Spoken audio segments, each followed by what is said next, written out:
everybody. I'd like to thank y'all. Welcome back to the third episode of the 212 podcast. I know you watching. I said third episode last time. We ain't gonna talk about the production on mishaps and everything because we here and we moving forward. But we got a special guest host in the building today. Introduce yourself. Hi, I'm Kay. We got Kay in the building today, man. It's your boy King Suave, you know, aka the bad guy, aka Mr. Hemp, aka call me what the fuck you want.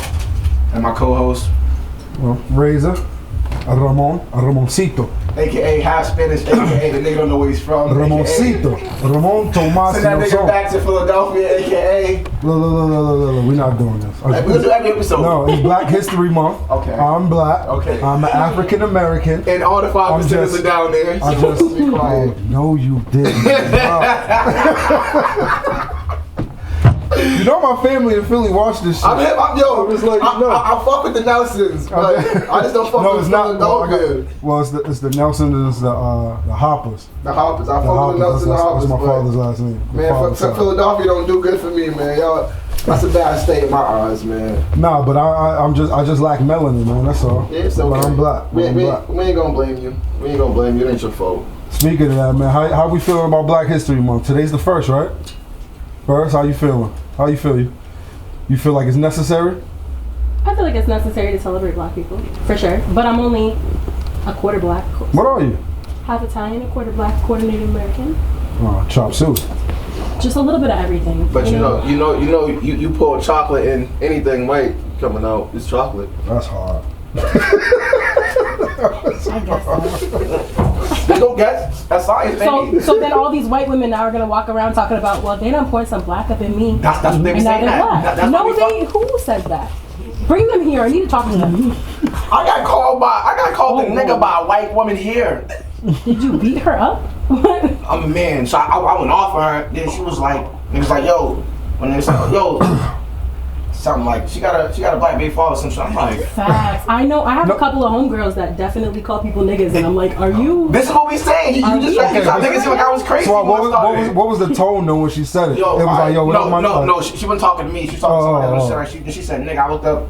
I said to the two girls. Right? I said, did she just say nigga? They was like, yeah. I said, what the fuck, yo? Are you crazy? Those girls be ready to fight behind that word though. And she was, tell me I can't say nigga. That's what they're gonna say. She's talking about energy. She was just like, yo, I wasn't mean like that. I'm like, she's like, I was just saying I didn't mean like that. I'm like, but you still said it. Like, what's the point? Like, how do you feel about that white boy that the most losses? Well, he did lose his scholarship, right? For saying the quarterback rapping a song. No, but he just got a new one though. Right? to a HBCU. Yeah. At that too. They said, come here. They invited the motherfucker to the cookout. Niggas know how I am about Vikings motherfuckers to the cookout. Have your own party next door. Listen to the music over the motherfucking fence. I don't care. But we got niggas want to invite everybody to the motherfucking cookout, bro. Says does not relate to the full podcast. That was crazy. Shit. And I'm not saying that like I'm saying this. No, it's cool because I just feel like we all need our own spaces to be who we need to be comfortably. There's so many times where it's like, well, I'm just looking at so many different things where we didn't let white people in or let somebody in. Then as soon as we let them in, they change that shit and try to tell us our rules and tell us how we supposed to dictate and move it in this realm. Nigga, we let you in the back door. How you telling us our rules and now it's your establishment now because you gentrified it. So I like to learn from my past, and I see once you let too many through the door, it's like it's their shit now. So I like to make my shit our shit, and our shit is our shit. So where do you cross the boundaries? Like, do you allow or do you get offended when white people say nigga when they're rapping a song or something? Is he Martin Luther? That's crazy. If I see that content, it's just like, you know what it is. Like, nothing I can do about it. Like, they do this shit at home in their privacy. But if a white person comes to you like, yo, my nigga, it's like, alright, bro. But I'm not gonna lie. There was this white dude, and I do feel wrong about it now. But this was like white dude I let get away with saying the nigga one time. He was exception to the rule? I let him say it one time. Why? Yeah. Okay, now why? Why he said this is my next thing I was gonna bring up. Why'd you let him rock? I was young, stupid, and also like he was like putting the battery of Suave Life behind his back so much. Like this white boy was really like we brought him into the Suave Life shot. Rest in peace, my nigga Shotty. He went to shoot with Shotty. a few times, like, and, You went to school with him? yeah, he was a second university with Shawty. So, like a few times, I'm hearing stories like, yo, this white boy ran up on some motherfuckers and they talking shit about Suave. Like, what you mean? Like, little square kid, like, good dude, fuck with him. But he's like, a few times where he just like put the brand bigger than himself. So I'm like, you know what it is, like, and we really just like brought him in and just like showed him a lot. So he was really messing with the black kids on campus more than he was the white kids. And like, even white kids was talking trash about him, saying that to him. He's not caring. His girlfriend's black, all that. Like, he let the culture ingrain him.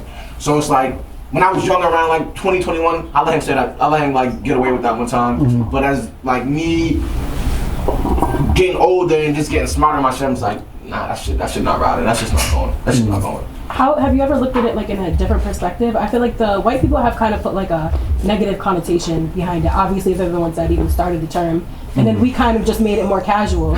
So for me personally, me personally, you could call me a nigger. You're not getting me out of character. I'm not getting mad about that because you don't mean anything to me, and that word doesn't mean anything to me. And I'm gonna turn around and call my friends nigga this, nigga that, nigga this, nigga that. I use it so casually that if you feel comfortable saying it, as long as you're not disrespecting me in any way, like I'm, like you're just gonna. So you're saying it's the intent, because that's what I was gonna ask you next. So I was like, okay, what the intent is? no. That's what I'm not vouching either way. What I'm saying is, now we all know, we've all grew up with white people that grew up in the hood, right? So house one is crazy. we get I don't know what that was. The house one is nuts. Aliens are wild. That's The house crazy. was crazy. We're not in the crib though. Yeah, and it got a wire to it too, I think. No, but what I'm saying is, we all grew up with white people that was in the hood, that grew up in that environment, right? So I see both sides. So I understand, because if they were to say it, I understand how they grew up, where they grew up, and I understand the intent isn't malicious. But as they get older, I think they should realize why they can't say it. I understand why you think you can, but you have to understand why you can't as you get older. You know what I'm saying? When you're young, running around, doing whatever, okay, you want to fit in, you grew up in that area, whatever. I understand why you think you can say it, all your friends say it, okay. But as you get older, you should realize why you can't say it. So I feel like it gets to a certain point or a certain age, or maybe you weren't raised right. You know what I'm saying? Your parents should tell you why. You know what I mean? But we all know them, that white family that grew up in the projects and come from that cloth. I know a lot of people that come from that, but they don't say it. Not around me. But I feel like if they respect us so much, they'll be like, I won't even want to put that on you. I won't even put that onus on you of having that in the back of your mind of thinking a white man or somebody that has put their foot in their neck on your culture or on your people for so long, and this is calling you this. Because everybody has trauma. Everybody, like me, like I know I grew up in northern, but all my friends from the south. Like I spent almost every summer down there, so it's like you look a country bumpkin. I am a country bumpkin. Opelika, Alabama. Is it Opelika in Alabama? For real? I know Opelika in Florida. Yeah, there is. I know them goes. No, I know. That's right. Nah, so growing up and just in that culture and just like I see like there's still KKK out there. My grandmother, grandfather's from like to my father went out there maybe like 5-6 years ago. My grandmother, so they can go back and see that because they get old. He's recording shit like sending it, putting in the group chat. You still seeing KKK signs up out there and all. It's like that was 2016, 17. So it's like to me, it's like the pro-black mature motherfucker that I am right now. I just feel like I have to be radical about it. I feel like I just have to be radical because what has being, and it's sorry to say, and it's not even try to make a fuck it. Everybody's gonna look at me wrong like this, and don't take this wrong, but Malcolm X is my leader, not MLK. I'm sorry. If I'm following Malcolm X, not following Martin Luther King. So no turn the other cheek. Non-violence. Nigga, you know me, nigga. Fuck out of here. By any means necessary. I'm not gonna turn the cheek with some niggas that, nah.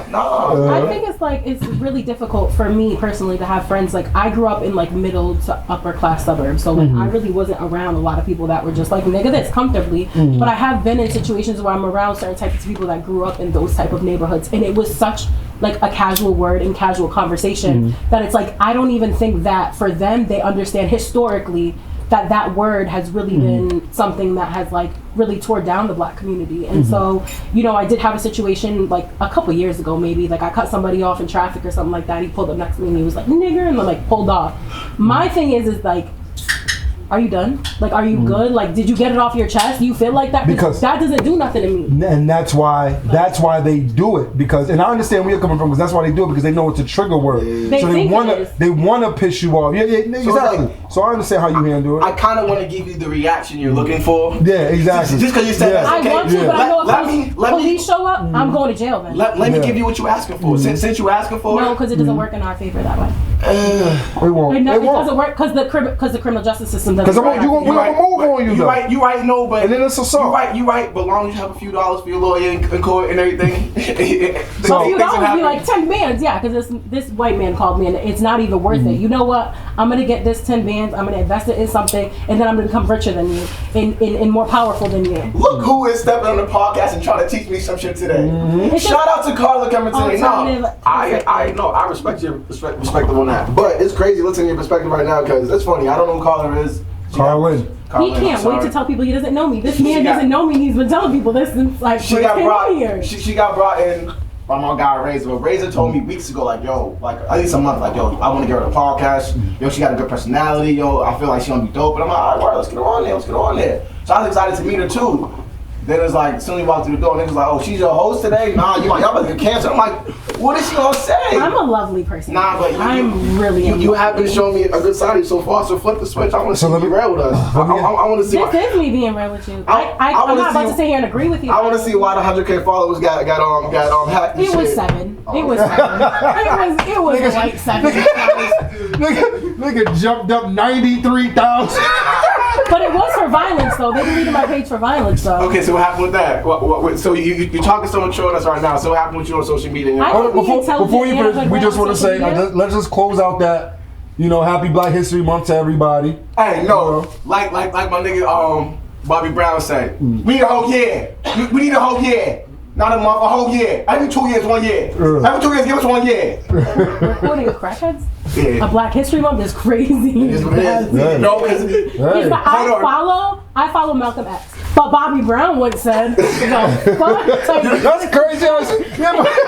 Whatever just goes with the agenda. Bobby. That's crazy. Because you know why? Because Bobby is a product of what this country has made. Right. This country has dropped cocaine in our culture, in our neighborhoods since the 60s. Suave, which Bobby? Hollywood Bobby or Bobby walking down Ziegler? Nigga? I think they're the same person. I think they're the same person. I ain't never seen that nigga act how he was supposed to act in front of anybody ever. Yo, no bullshit. Nigga's a crackhead through and through. Yo, I used to hang over there in that area, nigga, that OP 4th Street. One day we just walking out there, I'm walking down the street, and I just look up, Bobby, that's walking down the street, nigga. I'm like, what are you doing over there? Shout out OG Bobby Brown from the fucking town, my nigga. I don't care, man. That nigga's the OG for this city, man. Yeah, but happy Black History Month. Happy Black History Month, but like Bobby said, man, we do. Give us a couple. Yeah. So why your page get deleted, Carla? I just made like a quick little joke about like a little bit of a gun, and they just like, take that the What is a little bit of a gun?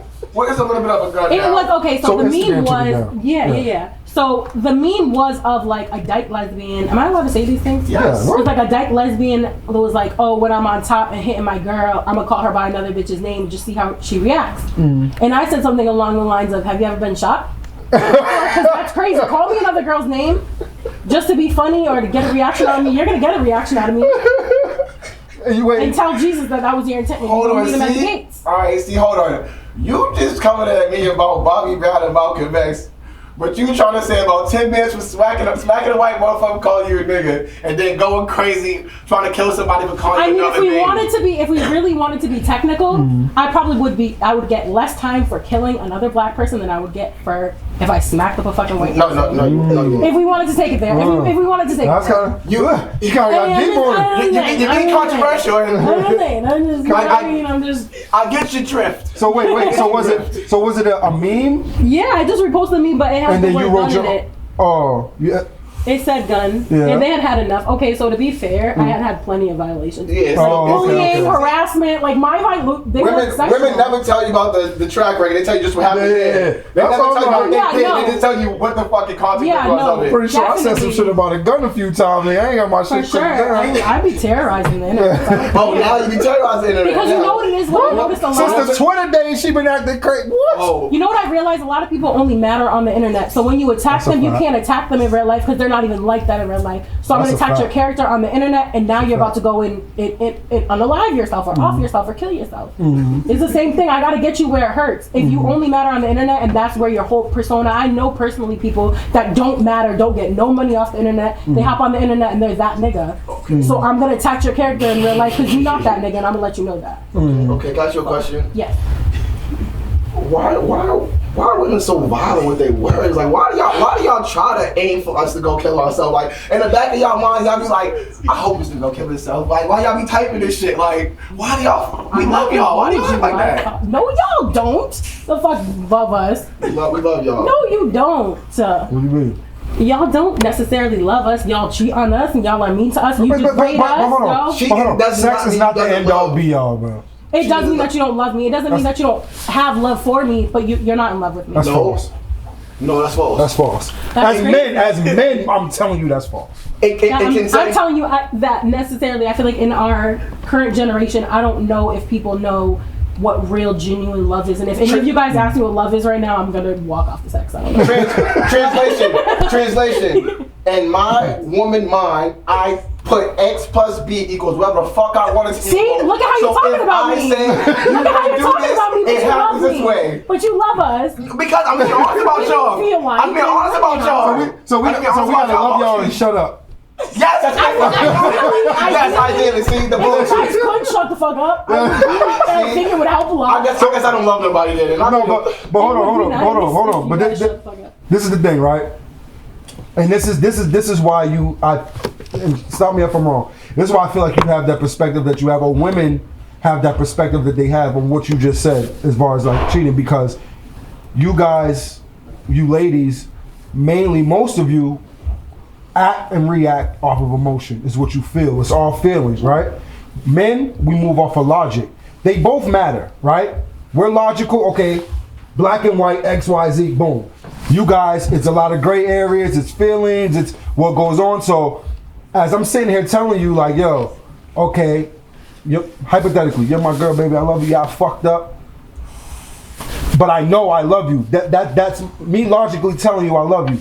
Your feeling says, no, nigga, you fucked another girl, so there's no way you can love me. How can you see the tell me you difference? love me when you were laying down That's with that my- girl? But hear me out. When you were No. laying down with that girl and you were having sex with her and you knew that it would hurt me, how can you say that you love me and you didn't take my feelings into account?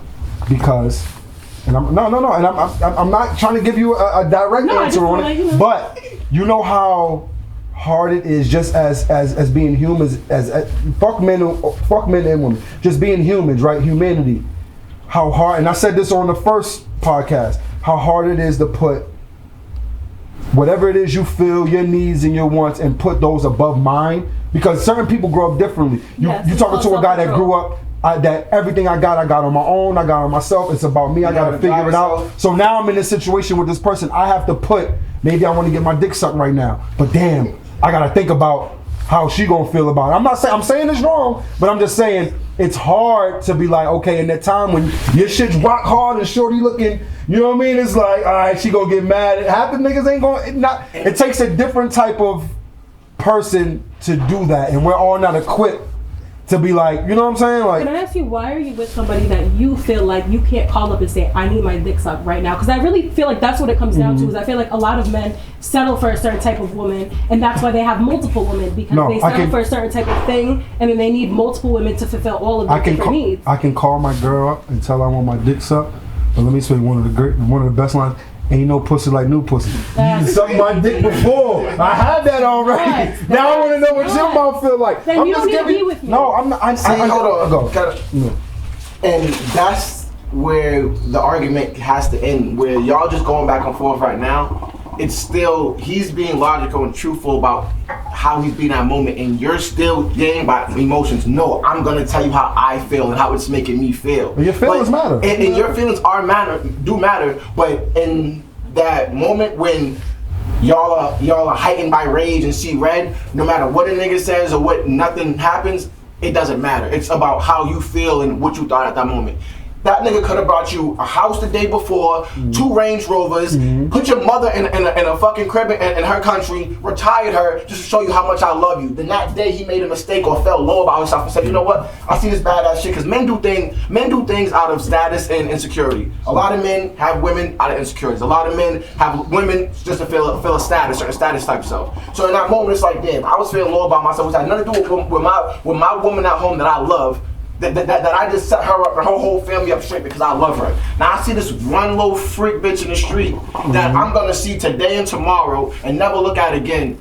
I fucked her once, whenever, cool, it happened. It's wrong, but that does not negate me from loving you. I love you, but I made a mistake while loving you. Nobody's gonna be ever perfect at anything that goes on. Anything that glitters and gold don't grow. Can I say that, like, the little bit, just coming from a woman's perspective, because I can appreciate that you guys are speaking from your own personal perspective. So for me, standing on the outside, I would say to myself, okay, there's a little bit of a control aspect, and I think I reposted earlier about an African man saying that, like, I think somebody asked him, like, why do African men allegedly spend the most amount of money on a woman, and he literally said it's to be able to control their woman. So why do you feel as though we have to be okay with you taking care of us in certain ways, like you're providing certain things for us financially, but you don't have to fully take care of us emotionally and mentally? I might not need you to take care of me financially. And personally, to be honest, the type of woman I am, I've never needed anybody to take care of me. I need you to take care of me emotionally and mentally because I'm a little fucked up in the head. And that's where this new modern women come fucked up. I don't want to turn into Andrew Tate, free the top G out the fucking slammer. You like human trafficker? No, see, educate yourself. You about to get us the fuck out of here. Educate yourself. Oh my God. Free the top G, man. Free the fucking top G. But I'm not Malcolm X, and then now it's Andrew Tate. And I'm not gonna. This nigga is a plethora of people. Man. I'm not saying that's who I am. I'm just saying. No, I'm fucking with you. Like, back to the point I was making before, I'm not going to turn into these misogynistic men who bash women and feminists online, because that's not the man I am. But there's certain things that they say was like, it's truthful. But as a masculine man, women don't know how to be feminine no more. As a masculine man, you don't care about a woman providing for herself, because as a man, you're supposed to protect and provide. So when she has money for yourself, that doesn't do nothing for us. The money you have don't do nothing for us. What do us for? How we come home, how we feel when we go home, how you treat us when we come home, what you cook for us when we at home, how do you make us feel as a man, make us feel better about our situation more than your money. We don't give a fuck about your women's money, and that's the problem. A lot of women are messing with a lot of women started messing with a lot of demasculated men who was comfortable with living up under you, not going getting $1, not doing this. So y'all feel comfortable like, damn, I'm taking care of nigga, doing this, doing that. This love ain't enough, because nigga, I need a bag on the back end too. So now today in this society where we live in, women say, oh, you want the whole, all this. 30, 40 years ago, you know what your mother and your grandma was getting? Bills paid, everything. Hold on, let me finish. 30 or 40 years ago. Okay, so the shit you're looking for now, where are you gonna find it at? The men that I date, I'm very particular with who I date. At my age now, being 31 years old, I don't want any kids. I'm very particular with who I date. See, and that's specifically so for that you say reason. you don't want no kids. So do you want marriage? I feel like if it comes to the point where I feel like I need to do that or want to do that with somebody, I will. But I can't really say. So why can you feel like you can feel the need to marry someone but not feel the need to give a man a kid? Can I ask you a question? I personally. Can I ask you a question? As a woman, what is the biggest gift you can give a man? I think my loyalty, my love. I wouldn't even say it because men abandon their kids every single day. Okay, so I didn't ask you how you felt. See, you starting to get emotional when to go down the line. I'm just I asked you a the question. No, answer the question I asked you. What can you give a man? The best gift. What can you give a man? Loyalty. No, a legacy. But every man's different. So for you, you're saying legacy. a legacy. Majority of men, as a man, you supposed to have kids, have your last name, go down. What nigga wants to be the last fucking Bennett? You kidding me? So can I no ask you man this? wants to be the last person, and if you are, you're not a fucking real man. So, okay, can I just ask you this real quick? So you have a woman standing in front of you, one of them's loyal and doesn't want kids, one of them's disloyal and she can have a kid for you. You're gonna go for the one that can have a kid for you but she's disloyal? Yes. That's crazy. Men Yes. end up in jail for shit like dead. Why? See, For that. you get emotional talking to me because I'm not emotional. I don't put my hands on women, so stop putting that narrative on me. No, I'm just speaking in So, general. No, you can't generalize that bullshit. Statistically, no, this happens. Statistically. No, you're speaking on small statistics. Look at, now. Small statistics? Are you Okay, sure? let's look at the statistics. Now let's pause this podcast. Let's look at statistics of men black men that put Why their hands would on we men and go pause to it? I jail. think this is important. Because go y'all women start talking about what goes on in y'all circle, about your four friends, and it's going on the three of them, and y'all all living the same lifestyle. So half of them, no, not half of them, majority of them are dealing with the same problems. So then you come talk to another nigga or another woman or someone else that's in a different realm. Oh, statistically, you're not even talking statistically correct, because statistically it's the universal number, not your 5 fucking friends that's not thinking right, that all y'all do niggas wrong. What about the boxer in Nessa? Because that's not my friend. And she just said that boxer The was boxer? I forgot. Oh, Javante? Javante Davis. She said he came and he beat me up. She was mad. He beat my ass. That's crazy. She lied on that nigga. What's wrong with you, sis? Did they have to give him a lie? So what's the So, argument? but, That's no, not my no, but- friend. so So what she's saying is, hold on, and this is where I see both sides, because I would, and she's right. It depends. You're thinking about it how you would handle it, because if you were to ever have a kid, you would embrace your legacy, you would embrace your kid, and you would let that, hold on, you would let that roll down. What she's saying is that there's men that have kids and don't do that. They would. But their still solution was to have a kid. So even if they're not taking care of them or not, they still have. There's still a little nigga walking around with their last name and their genes going on forever. but so if they take care of that kid or not, they still did what they're supposed to do as a man.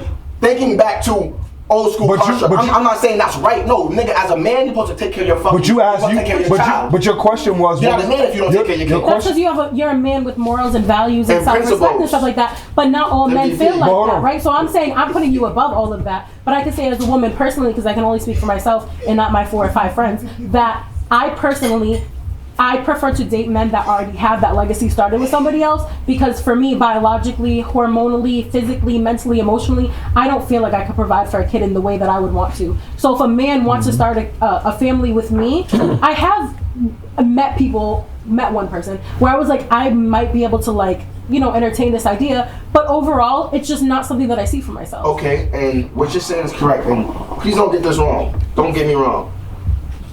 I'm a grown ass man, and I tell every woman this: you don't hit your prime until you're fucking 30. But majority of men, what do they go for?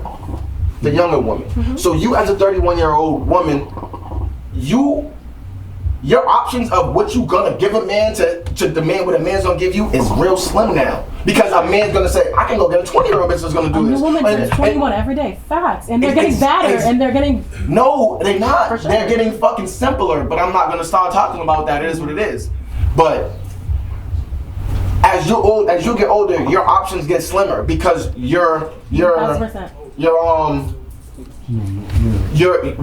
what you're gonna deal with gets slimmer as well too. So that's when it becomes to the rest in peace, my nigga Kevin Samuels. But the cat lady, the cat lady effect, Malcolm you know? X would never. You're crazy. Malcolm X would never. I fuck with Kevin, and you bitches killed him too. Man. I know what y'all did. But yeah, man, Hey, see, Keisha. I know what Thank y'all you, did. That sis. was conspiracy. Yeah. Oh my God! crazy. What is wrong He with was you? ignorant, he was rude, and he was demeaning. but did he? I'm not But even gonna go down there. I know he was, and as a man, I said a lot of things he said was not right.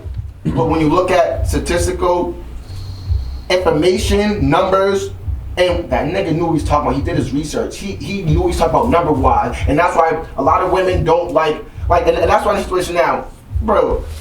I'm just a fucking passionate man that's smart and that has a knowledge in multiple subjects. You done jumped out of your chair a couple times, I could tell. So when people have a conversation with me, I like to have conversations. Nowadays, on the conversation me you have, I'm gonna say statistically, but then I'm talking about in my situation, and the women I have in my circle, You know how many times I've had as a fucking man's man that I am, a man be like, a woman be like, oh my God, you're sassy because I'm arguing a point that she's making. It's like, what the huh? Because I'm proving you wrong, and it's like they have this whole mindset as a woman, whatever I say is right, whatever. If you don't listen, I can go find the next nigga, whatever. Because on social media, so many fucking simps who don't do this and don't do this, and they all liking my pictures and telling me how beautiful I am and else. But when I see that nigga in person, that nigga comes under his mother's fucking basement, that nigga ain't shit I would fuck with. But the niggas I do respect are gonna tell me as a woman, you're wrong here, you're right here, you're wrong here. No, I need to correct you here. But a lot of women in this day and age can't be told they're wrong, and then when they do meet a man's man, that can be like, no, I'm gonna have to put you in your place for such situation. Is who you think you want to go put me in my place? Oh, you're sassy. So it's like, what? I'm masculine, you're feminine. We have to feed off each other's energy, no matter what. I think this really speaks to what I'm gonna say next, which is like, even when you spoke on Kevin Samuels, he can only speak on a specific, and he was only speaking on a certain demographic. No, he wasn't. He really was. For the most part, he was talking about black men and black women, and that, or I would say like just colored men and women is what I would say. But you're speaking to like kind of minorities. I think you're speaking about like you said, they dropped crack in the fucking hood and then just watched that shit blow up. I feel like we have normalized a lot of things that shouldn't have been normalized, and he's speaking about like not a broken demographic of people, but just a demographic of people that are kind of askew. So you can't really say like, oh, this is how I feel about this. And in Kevin Samuels, he's speaking about like a group of people that have been through a lot of things. Okay, but he's also he uses statistics to prove these lot of things that people try to argue. No, it's not true. I'm not like this. Well, why is it? Why do the numbers show this? The numbers show this because statistically this is what it is. And we're in a day and age where we grew up. What the only thing that was factual was science. People argue with science now every day. Now you can argue with a scientist and try to tell him he's crazy. And just because you have a bigger platform, people will kind of think you're right because you have more followers than this scientist who studied this for 30 years. Because you got 30 million followers, people think you're right behind it. And I know I jumped around with that when my point I just made right there, but with Kevin Samuels, what he used to do, and when I used to listen to his shit, he did talk to white people, he did talk to different demographics, but what went viral in our community is the shit we're following, the shade rooms and this and that. So they're taking the black people, the stuff that's gonna make their page go viral and make the numbers jump. But when you look at his YouTube and really look at his Discord and his Twitch and the shit that he was talking to a plethora of women and men. And it's true, women, a lot of women say Kevin Samuels, and I'm not gonna say it make this episode of standing for Kevin Samuels. I just said rest in peace to him. But this nigga This nigga has fucking women say, oh, all he do is bash women, da da da. If you go on this shit, this nigga has told men a bunch of times, nigga, who the fuck are you? You don't make enough money to even want this type of shit. Sit the fuck down and get your bread up and go do this. He done that to a many niggas. He asked niggas too, like, how big is your dick? Nigga, you can't even talk about this, bro. Like, go get your life right. So you women only listen on, well, not you women, our culture, community. We see shit when we follow in the shade room, certain shit we like that follows the algorithm to what's already on our timeline, so that's already putting out more stuff in there. But when you look behind the stuff, when you look into the truth of stuff, you see the truth behind it. And that's not what you said about Kevin Samuels about the only talking about it to a small demographic of black people and women. That's not true. When he spoke about white people, when he spoke about white people or like any other group of people, he was only comparing and contrasting though. He wasn't speaking to them and about their culture. He couldn't because he is a black man and he was a black man. Sorry. Rest in peace and hope you're having fun down there. But so, down where? What's going on? In hell. He was just really negative. I think he really got all the views he got and then brought down the black people. It was terrible. What I think he was, and this is what I think he was saying, right? Who? Kevin Samuels. Oh, okay, I say stop. One, he's a black man off rip. So when you said he was talking to one demographic or one lane of people, he was talking to his people. He mainly was, right? And because that testament to that is that he would always say, look within our own black culture, like other things that black men have to deal with, other Hispanic people or white people, they don't have to deal with. One. Number two, also what I think he was saying is that as time went on, the very bottom of the totem pole is a black woman. You know what I'm saying? When it comes to the logistics of it, that's the bottom. It's white man. You know what I'm saying? Then you go down, maybe black man, and white woman, black man. Then at the bottom is the black woman, right? So But I think he was going towards that women were fighting for equality. They were fighting for equal rights. They were fighting for a lot of things. Look, we just want to be equal as the men, right? We got ourselves to a point to where it's not at its best, but it's better than what it was, right? So now you guys are there. It's more. You see more light at the end of the tunnel. And all I think he was saying is that, okay, you guys are equal, got better jobs, you get more money. The men that you guys are looking for don't want that. That's all I think he was saying, is that that's fine. Equality and all that is good. That's cool. You fight for your rights. You know what I mean? And most men in here, I think, will agree with that. We want y'all to get whatever it is you want. But now that you guys got what you want and or gearing towards it, the men, that what men want, we don't necessarily care about that part of it. And I think that's what he was saying, because like that's what Swar was trying to say, is that, you know, you said you never needed a man and this, that, and the third. And that's good. You can be able to look in the mirror and say that to yourself, like, yeah, and that's good. But now when you sit back and then you ask your man or a guy you fucking with, do you care? He's gonna tell you no. You care if I need you? But here's the thing. Make me fucking man that you need me. Yes, so I think it's really important, though, to take into account that, just like, and I'm going to keep bringing this back because I really do think it dates back to there. The crack era really took black men out of our homes, right, and put black women in a position to have to do certain things and have to be and that was very systematic. They did so it's super systematic, and I think even instill with that, I think it's just been intergenerational with just like the mental and the emotional, just all of these illnesses and not knowing how to deal with certain things, or reintegrate black men into our homes. So I think the role that women have taken these days in terms of just being more masculine and having to be more dominant and having to go out and get a job. 30, 40, 50 years ago, we didn't have to do that. You know what I mean? And now that we do, so now that we do have to do these things, of course we're going to acclimate to those types of things. We're going to be a different person. But I do agree 1000% that women have become a lot more masculine, and I don't think they're allowing men to be men. So when they do try to reintegrate themselves into a household, women are like, no, you're not doing enough. And then here comes the city girls, like, you not making enough, nigga, and eat my pussy and pay me. Like, that's crazy. But it is funny. Everything you said is correct. Like, you put that eloquently. You got point goes to you. You got that. I have no desire to be correct. Just to have this healthy conversation. But what you just said though, think of that. The city girls. Meg, city girls, fucking whoever else. Beyonce's not a city girl. But Beyonce, she went through her thing of single ladies, all this. But well, she's married. Why he cheated on you? Why your sister smacked him up and you still stayed around and stay quiet and stay submissive?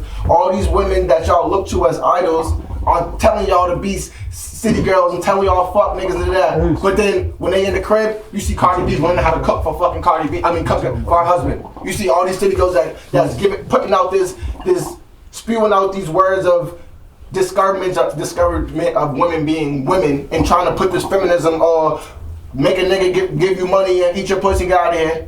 Those are the women that when they get up, when they turn that song off, yeah, man, being real submissive women. So they're misleading y'all. The same way I hate these thugs and these gangster rappers who be spewing all this shit on tracks and then going to living a different life and having my young youth, my little brothers, for all y'all thinking y'all really these gangsters and thinking this shit's cool when y'all really some upstanding men, which upstanding men are cool, so rap about that shit, talk about that. So if I'm gonna hold both accountable. If I don't like the men do it, I'm not gonna like the women do it. If you're leading our culture astray, no, I'm not fucking with you. So a lot of things that you're saying is like, as a girl coming up, as a young boy coming up, if he's 13, 14, it's like, it's sad too, and that's why it's like, I'm just speaking on statistics. Who is the biggest influencer right now for men 13 to 24? Andrew Tate. Why? Because he spews this misogyny that these young boys are watching their fathers and their uncles and they're like being treated like bitch ass niggas by women. So like when I become a man, I'm not gonna allow this. So this man I see talking about this stuff, talking about this masculine stuff and misogyny, I'm gonna look to, I'm gonna follow to. And not saying that everything Andrew Tate says is right, but to my point I was just making, he is the biggest influencer for 13 to 24. Those are the impressionable youth that's being followed. Why? Because the girls are being, the 21s, the 36 are being followed by these women that are telling them, don't cook for your men, shake your ass, do this, go do that, go do this, go do that. but then they're doing something else when they're back at home. I think it's really important too to speak to the fact that a lot of girls these days, and a lot of girls that I've met recently just working in the club and stuff, and girls are getting younger, they really can't decipher the difference between what's entertainment and what's real life. Because like you said, these entertainers, they go home and they are real wives. They're gonna rap about a certain thing because it speaks to like the general mass population. They're speaking to these city girls. Real women don't act like that. I'm not going outside and tell these niggas eat my pussy and pay me. That's crazy. You don't speak to men like that. But hold on. And then two, like, I think that there's this fight now that I'm starting to see where like it's a fight for dominance, and I think women just need to take a step back, but then men need to take a step forward then, and then take back that role that women have to say. Like, but for a while there, we couldn't vote, we couldn't leave the house, we couldn't work. But I'm sorry to cut you off, but to the point what you said, it's also. This is my thing, and this is how I feel. Women, as a woman, right? As you sit back, I feel like you can sit back and feel like you deserve whatever it is you feel like you deserve. No problem. Me, as a man, I feel like I was put on this earth to do a lot more than just make sure that woman is happy, or this woman is happy, or she got what she needs, or she got what she... I'm not here for that, bro. I'm not. Now, if that makes me cheat, bro, I don't care, bro. I got other shit I'm trying to do. I'm not here to prioritize pussy. I can get pussy. I can go in any one of my phones and fuck when I want to fuck. I don't. So that means nothing to me, right? You a prostitute? No, I'm just saying. Can we not? If you want to go on your phone and hit up any guy and have sex, can you? It's easy. Easy. Can you? For anybody, ever. Okay, whatever. I don't know. But what I'm saying is, as a man, I feel like I have a bigger purpose than doing that. I don't care. So when a woman comes to me and it's like, I meet you, and then this is where we start the clash. It's like, let's say I'm out and I meet you. Now, our whole introduction of what we got going on in the beginning is me having to prove to you why I'm good enough to even be around you. Why I gotta take you out on dates and prove all this other shit. And then maybe, just maybe, after maybe the third or fourth date, you'll be like, all right, this nigga's cool. Now I'm 2-3 racks in the hole, and then you probably still sucking dick or doing whatever it is. Not you, I'm just saying. Still doing whatever you're doing because we just met. Don't be offended. I'm not. I'm not. I'm not. Exactly. No, I'm just using you. I'm just using you as an example. Welcome back to the podcast, man. Welcome back to the 212 podcast. I'm just saying. I've never subscribed to that, and it becomes a thing with me. It's like, oh, then he's right. You get a thing like, well, crazy. Who does he think he is? This cocky. He's this. No, I just don't give a fuck. This is the power y'all have. Most of them is that. When you start dealing with niggas that don't lack for female attention, then it becomes something different, because I'm a nigga that firmly believes in getting a bitch through money. You're weak. That's weak. That's weak nigga shit. I had one nigga tell me one time, I said, yo, I put on Twitter once, I said, yo, y'all walked in the club, I see niggas and they got 15 bitches in the VIP. I know 5 or 6 of them that I smashed personally, and one of my mans did. I said, I hope you niggas know you don't even gotta go over there and spend 20 racks. That bitch right there, give her a hookah pull and a couple shots, she opened up like a good book. Hold on. She liked you because you were that nigga. This is what, she won't fuck them niggas just for that. But this is where I'm going with it. But this is where I'm going with it. But my argument wasn't with the shorty. It was like, do what you gonna do. My argument was with the nigga, but the nigga said, and then he commented on that post and was like, yo, well, it sound like we both fucked the same bitch. And I said, yeah, we did fuck the same bitch, but ask me what I did to get it, and I'm gonna ask you what you did to get it. It's 2 different things, right? I can get a female just off of, that's how I judge men on certain things. How do you spent and did this? What does that mean, bro? A nigga could be 17, 18 years old, get a 30-year-old bitch and spend money on it, and it's the world to her. How do you get it without doing all that? How your personality hit? How did you know what I'm saying? There's a difference for me. But niggas like me, you get put in a different light because it's just like, nah, you need to do it. No, I will never do that. You know what I'm gonna do? I'm gonna sit back and relax, and I'm gonna fuck with the females who wanna fuck with me. If you don't wanna fuck with me, I don't care. You know what I'm saying? That's what happens with a lot of niggas. They see that and I need that bitch. No, you don't. I think men value money differently, and I think it's just about how much money they're getting, and not saying that one is getting more than others, but how they're getting it more so. some of it's faster, and so then they don't give a fuck. I'm gonna give a bitch 10 bands to fuck her, and then I don't want her to speak to me again, and I don't give a fuck if that bitch like my personality because she's never gonna hear from me again. Some are like that, but these new niggas, they sensitive, bro. Listen, I didn't see some things. They sensitive. But That nigga spend that money on you. He went out and did whatever. Now let's say the next week they club you and the next nigga's VIP. These niggas be acting like straight bitches, bro. But hold on, but I'm listen, telling you, I've seen it, nigga. Like what? But even something she said to earlier that she said some man admitted to her, and it's like, this is 212 the podcast. We hold our culture accountable. As men, we know the more money you spend, you feel like that's the. The more money you spend, get this nigga another hookah tip. Going crazy. I can't even focus you over there. Yeah, go.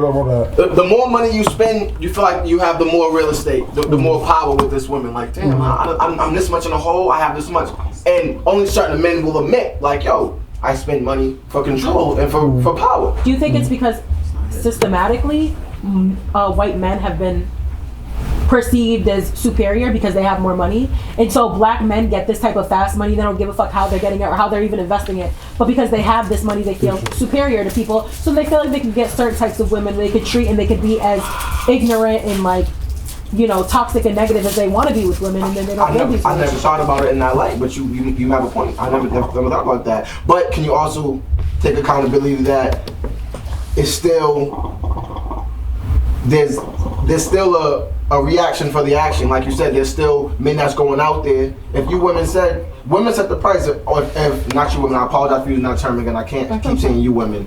If women set the price, so. Set the price for who, Swab? You said that last for niggas, for example. He just means it could be free. Yeah. The price is for niggas, for example. I got you. I'll give an example. As a man, I like my pussy fresh out of European wax center. Most men do. But you don't like it to be European. No. You got me there. You got me there. You mother. So you like the European wax, but you with the European pussy. Get the Brazilian wax. It's Brazilian. You're right. Same thing. Go. Brazilian European. But comic relief. Bro. Yes. You go one. You got me there. But I like it shaven.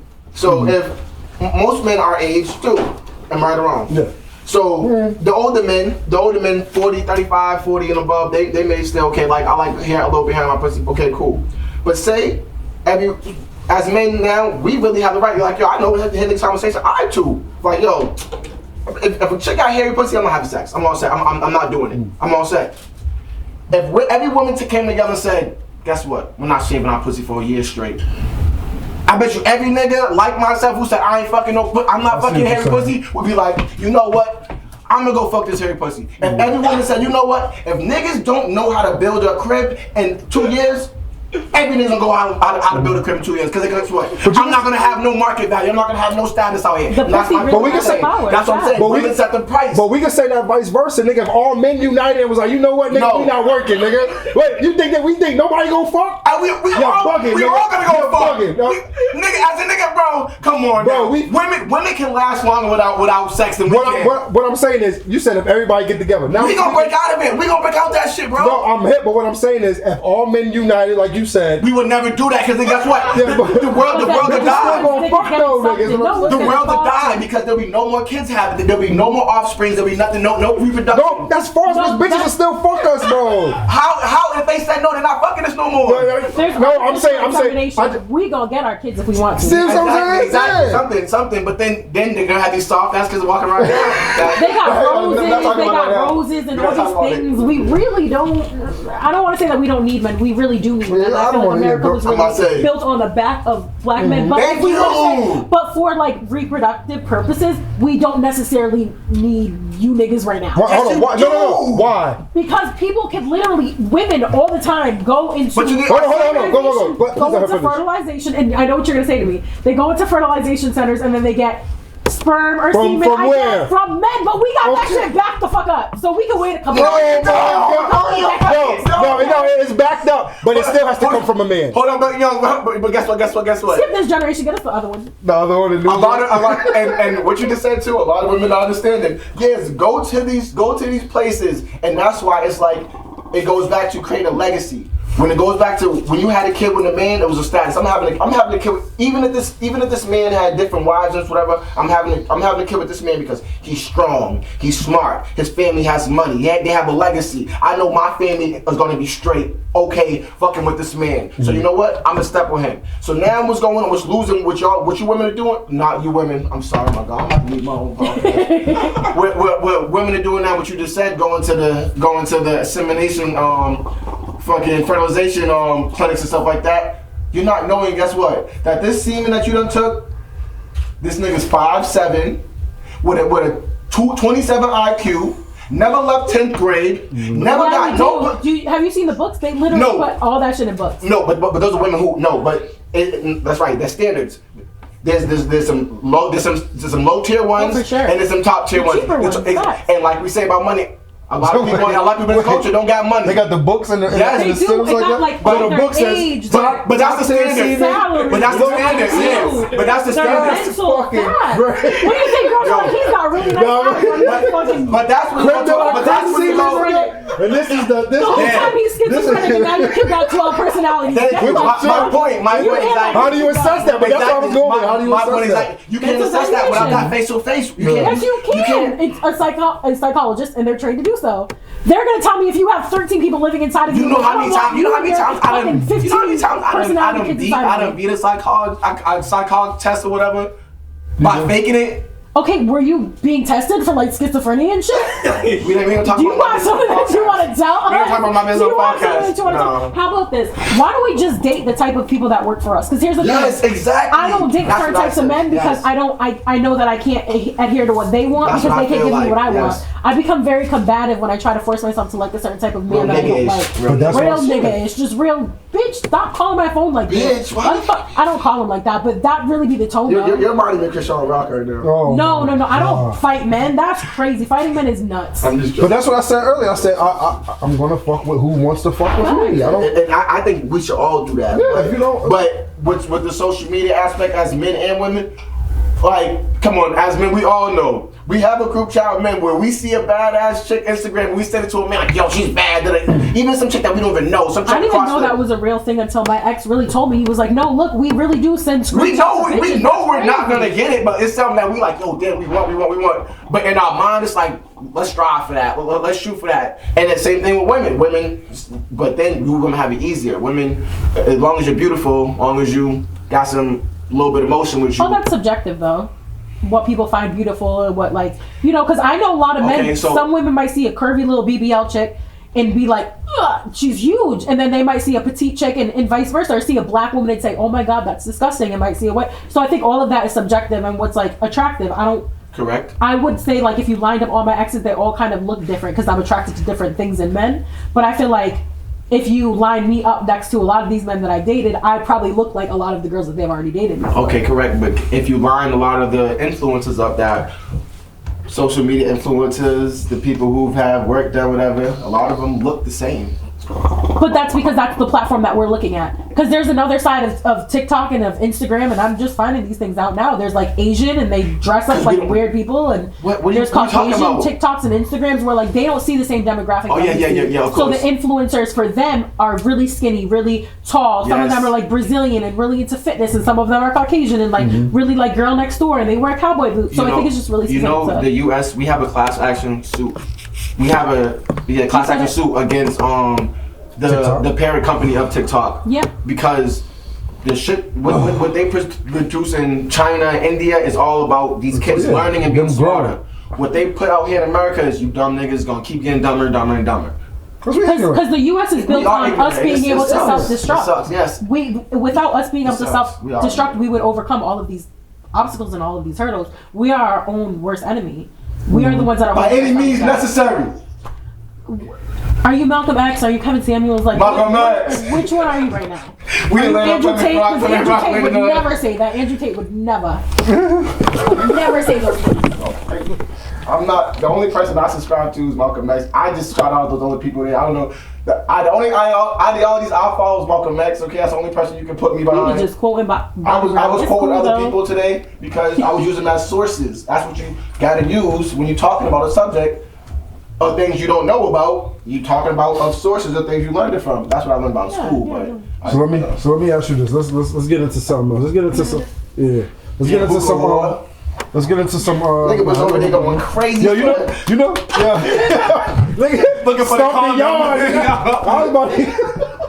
Nigga, I thought you was having seizures at one point. You could have sit still in your chair. Nigga. You was having medical don't hold me seizures back. in Don't your hold chair. me back, nigga. You already know what it is. Like, I know oh something we my rolling God. up. Yeah. Are you mad that you lost on Verbal Olympics? Are you mad that you took this LCO? She just said she didn't care about who won or That's why lost. she keep bringing it up. That's why you gonna keep up her back too, nigga. What's the win? Get your What's own the fucking win chair, for this? nigga. If I take an L, what are you really getting from this if you win? Not a So hold on.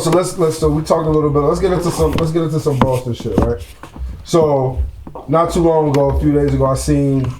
What do you feel like is the total landscape? Because I did the clubs, he did the clubs. I know you work a few of them. I don't fully know, what you do, when to make money or whatever. But wow. No, I know. I don't know her full. I know she's bottle girl. What are you saying over there, bro? No, He I know doesn't you're know a what bottle my girl. occupation is. I don't It know just shows that I'm a bottle girl. He doesn't know what I do I outside of understand that. Because she could be a bottle girl and still do something like, have a 9 to 5. I don't know. Y'all understood that? No, because he giggled. He didn't even laugh. He giggled. He was like, But how do you feel is the landscape right now of that? Because I seen, I seen a thing going back and forth with Lou Armstrong and What's going the on? bottle girls. It was just, so I guess. Can I explain? Go, please, yes. Okay, That's what I so want. Lou Armstrong is actually my dog. He held me down when I was locked up, so shout out to Lou Armstrong if you're watching. So what he was saying basically is that girls right now, bottle girls specifically, and he spoke about this a couple times, are like shifting from club to club and from Rhode Island to Massachusetts and back, and he's like, it's kind of like playing musical chairs. And I think when Renegades. I guess if you could Nomads, I think. say that about this. And If you think back to when I think about renegades, I think about like prostitutes. Yes, I wasn't necessarily, but okay. That's what he was saying. That's literally He said, all you girls, bottle girls are You prostitutes. and you women. That's what he said. And you women. Blow up his DMs, nigga. Why are you even acting like this, bro? Women. You Cause you sound like shit. nigga. And I still ain't find that. Yo, damn, I know, but I think you don't know what Renegade was. But that was a joke. I love my bottle girls. I love my bottle girls, okay? So, what he was basically saying is that like we're just hopping from scene to scene, and I think back when even like SDC and stuff like that just were so heavy in the clubs, I think there was so much more loyalty, but there was also a lot of money, and the streets are very much just drying up right now.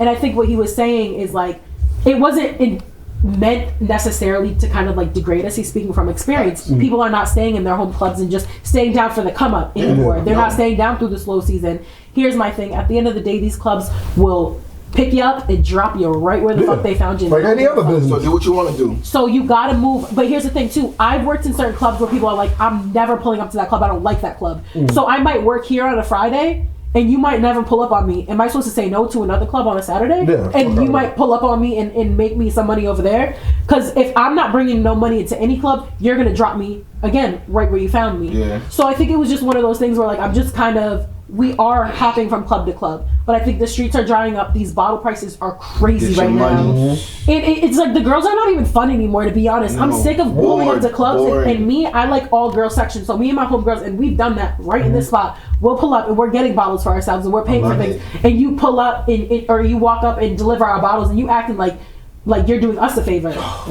Bitch, I'm trying to help exactly how they act. I'm trying to help you out. Exactly how they act. You're not shaking Like, no you doing me a ass and stuff. So solid, like nigga. when kind of like when you said like renegades and prostitutes and stuff like that. I didn't say have nothing had- no prostitutes. I said But renegades. I didn't say prostitutes. I have and just from had- the term. I have had What's wrong with you, difficulty- Blueface? I have had difficulty in terms of dating because men are like, oh, you shaking your ass out here and shit like that. I'm gonna provide a vibe for somebody that's coming and spending a lot of their hard-earned money because I know how hard money is to get these days. And those, but let's go. Let's stay on this subject. But let's take on that. I hate niggas like that. If you meet a girl in the club, how you gonna try to take out the club and be no, I'm mad you no, nigga, like what the what's that nigga Lester? What's that nigga Lester name from fucking How do you play diamond? Players Club? Players Club, yeah. Nigga, Yeah. you met in the Oh, club, yeah. you gonna have to... So you met me like this, nigga. Come on, my But here's nigga. the I thing, started women to are think, dating nigga, these types fuck of around men and and think staying what? in these situations. I saw a girl literally, and I had this That's like sick. back and forth debate with her a little bit about it. She was like, "My nigga took me out the club. He took you out the club, and now you working a 9 to 5. You're dead ass tired. You're not making nearly enough. He's definitely not bringing in the additional income, and you're miserable because He's you're not? sitting on the internet. No, really? because you're sitting on the internet and you're talking about bottle girls who are still in the club, like you just got taken out the fucking club. And then watch it 3 years, she's gonna be the one She's back in the club. talking about niggas. Niggas She's ain't back in shit. the club. No, because that's the nigga you picked. So let me ask you this. So, I mean, because then you get these niggas that go to the club, right? And they go to the club and these bottle girls are, fully clothed in a little 1-2. And you get these goofball niggas that go in there and throw ones at them like they in the strip club. It's the Hold the stupidest shit I've ever seen. Come to my club and throw ones at me, please. No disrespect to you niggas that do it. Throw ones That at is me. the that Yo, is throw the ones I have my the Come on, what? man. That 20%, Throwing really? your whole light bill on the floor is Bro, nuts to but me. no, but you Just know, be a couple hundred. But hold Don't be on. nothing. But what I'm asking you is this is what I'm asking you. So do you think, because I have my own opinion on it, do you think it's just a thing now to where a moment in time where the streets are dried up, or because this is what I feel like that whole bottle shit is starting to go to the wayside. I feel like it's not that no more. Yeah, People yeah. have realized it's not that no more, and these clubs are trying to hold on to that, Yeah. and especially because they were able to up them prices during the pandemic, and then they kept it like that. The hookahs was $30-$40 in the club. Now you can't go nowhere if it's not 50 and up. So they keeping I it. think it's both. 'Cause So I the feel like streets are that bottle drying up shit's now. not- The PPP done. They done ran through that. Yeah. The boys done ran through that PPP. They're not giving it to us I no wish more. I had one. And me too. But here and then but they're I'm sad about expecting not getting the PPP. clubs are keeping the same prices because now they have to make up for the lesser amount of people that are in the club now. People aren't coming out now anymore, and now the clubs are used to a certain type of income. So now they're like, we're gonna keep the prices at this. But at it's this. dumb. It's dumb because I can For sure. I can Super literally dumb. make them a chart and show them if you lower your prices, We'll spend you'll make more. more money, bro. Literally, bro. But I had this, and some promoters got a little bit offended by it. A lot of promoters don't even want to invest in their own business. So you're not bringing out Facts. nobody that's even bringing out any type of a Word. crowd. You're not bringing in Word. bad bitches. You're bringing in bitches that you like and are your cousins or your homegirls. The bitches are busted. They're ugly. They're rude to customers. Nobody likes them. They don't bring in no fucking tables, and they don't show nobody a good time. They're Jesus. fucking rude. Like I've been It's a through a fact. couple of clubs, Bitches- and like. If you're not going to invest in your own club and then you're going to pull up every single day and be like, the streets are dry, the club is... What have you done to bring money into this club besides just that. sit here? You think, like, here's the thing, a lot of promoters just feel like reposting flyers of certain types of bitches or whatever is going to get money. No, Niggas don't give a care fuck about bitches I right don't now give if they don't have no I don't fucking give a money. fuck about none of This that. nigga Razor put Martin Luther King was flyers. So all Yeah. these niggas don't care about bitches. But my Not flyers, Martin Luther. I put him right on the flyer. Because you know why he mad? Because he wanted to be Malcolm X. And I said, No, I did not. I'm not. You better not put Yes, my you did. you better not put my black feet on no You told me to motherfucking put party Malcolm flyer, X. nigga. We would have fought. He wanted the flyer to be an all black flyer with an X in the back. And I said, but I'm not doing that. I can't attest to that. It's not even his birthday, Keep these nigga. boys off these flyers. Keep these boys them off out. these flyers, Keep them out. please. Keep them out these flyers. But here's the thing, like, a lot of promoters now want these girls that they brought into the club to bring in, more business, right? But here's my thing. If we're speaking technically, I'm right, with you on this, a promoter's job is to promote. Your literal job title is to promote this club and to bring business in, right? My job title is bottle server. I'm here to serve bottles. Do I think I should make a team effort because my money is solely dependent on me, my vibe, my energy, and what money I bring into the club? Yeah. But I think promoters have gotten very lazy. But this is the thing. And this is the thing, right? I had recently I had a girl come to me and was like, I was promoting the name. She's like, Raze, I just want to let you know I'm going to do better on, and mind you, I never said anything to her. I'm going to do better on promoting and doing this, that, and the third. I know I have it. And I said, sweetheart, honest to God, I've never even thought about telling you to do that because if that's my mentality going into it, I'm already losing. If I'm thinking, yo, I need these bottle girls to bring this and bring that, I'm already, so I never even thought, now if you bring something in, you book a table or two, whatever, that's extra on top of whatever. But this literally, I went to Houston not too long ago, and out there, the bottle, if they don't book tables, they send them home. They That's only here they too, only let the club. girls work it. I don't. I thought I was the man out there in Houston. Every section we went to, every table, it was like, oh yeah, she was fucking with a nigga. Then I found out it was favorite like, city, by the no, way. they all are friendly like that because they gotta get the money on They the gotta front get end. it. Yeah, You know what and I'm it is saying? like Yeah. that. Got I'm gonna me. show you a great But, time. nah, I'm I gonna love make you feel like Houston. you I love that Houston. nigga. I Me love too. Houston. Love it. But I just think I think I came up from an era, right? And Suave knows this too. We came up from an era to where it's like I remember when we go to the clubs and there was no such thing as any sections, Nope. no bottles. Nope. Niggas might get some little bum ass house champagne or whatever, and that's it. And then what happened is I seen it turn into these Zoe niggas, these Haitian niggas came. In Boston, I can only speak on Boston. They came in. Whatever happened, they started getting these tables. And that I'm talking from a bottle culture where we was in Bijou, and I've seen niggas do birthdays where they got 70, 80 Yeah. bottles, Bottles. like just acting nuts. And there's not one club in Boston that we can go to right now where you say you can see that. And it's not because niggas don't got the bread or whatever. It's just for what? And the environment too is like I feel like I don't even want to go to the club Exactly. and go and blow 10,000, 20. Now there's like I live here, nigga. Right. I fucked half of you girls in this club. What the fuck am But I even doing? still, I'm not you going bitches are not downtown having fun. spending. I'm not going downtown spending 6 racks, bro. You fuck half the girls. You're bugging, bro. He should- he Hypothetically definitely has. speaking, He that, sure that has. was. I heard. Oh my. Wow. That was. Did that just come out of my mouth? Jerry Springer? Don't do that. Don't do that, because Malcolm X was out here fucking too. He was. When he was red, he was out here acting. Detroit crazy. Red? Yeah, he Detroit was out here Red, acting. bro. Don't Like do a that. motherfucker.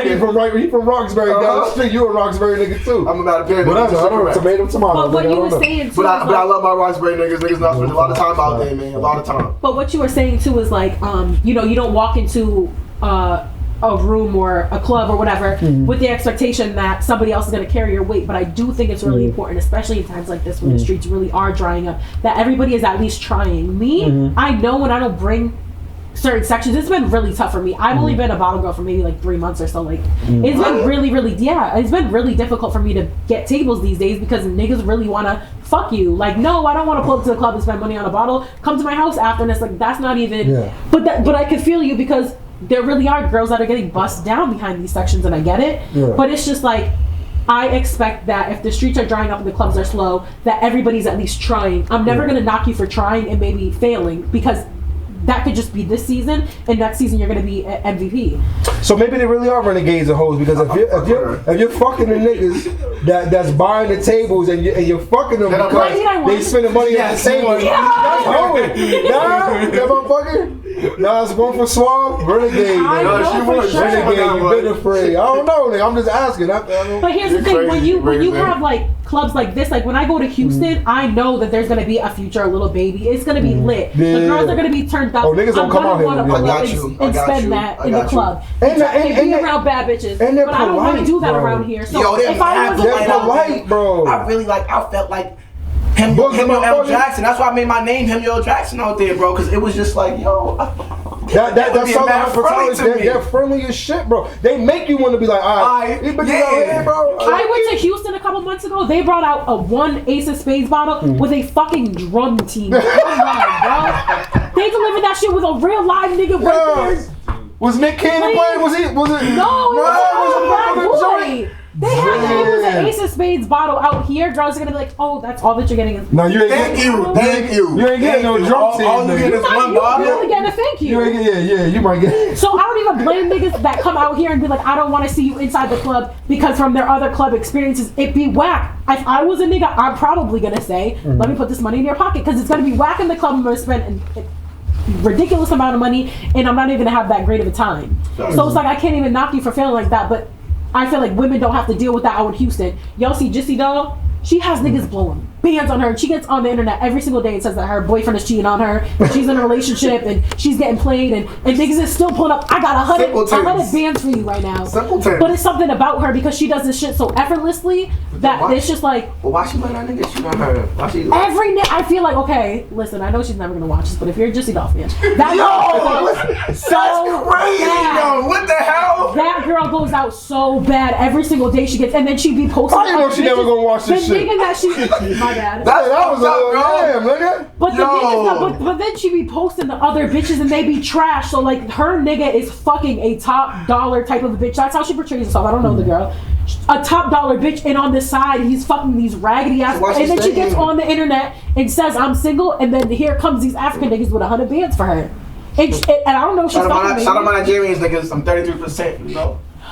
Which is love me an African. yeah.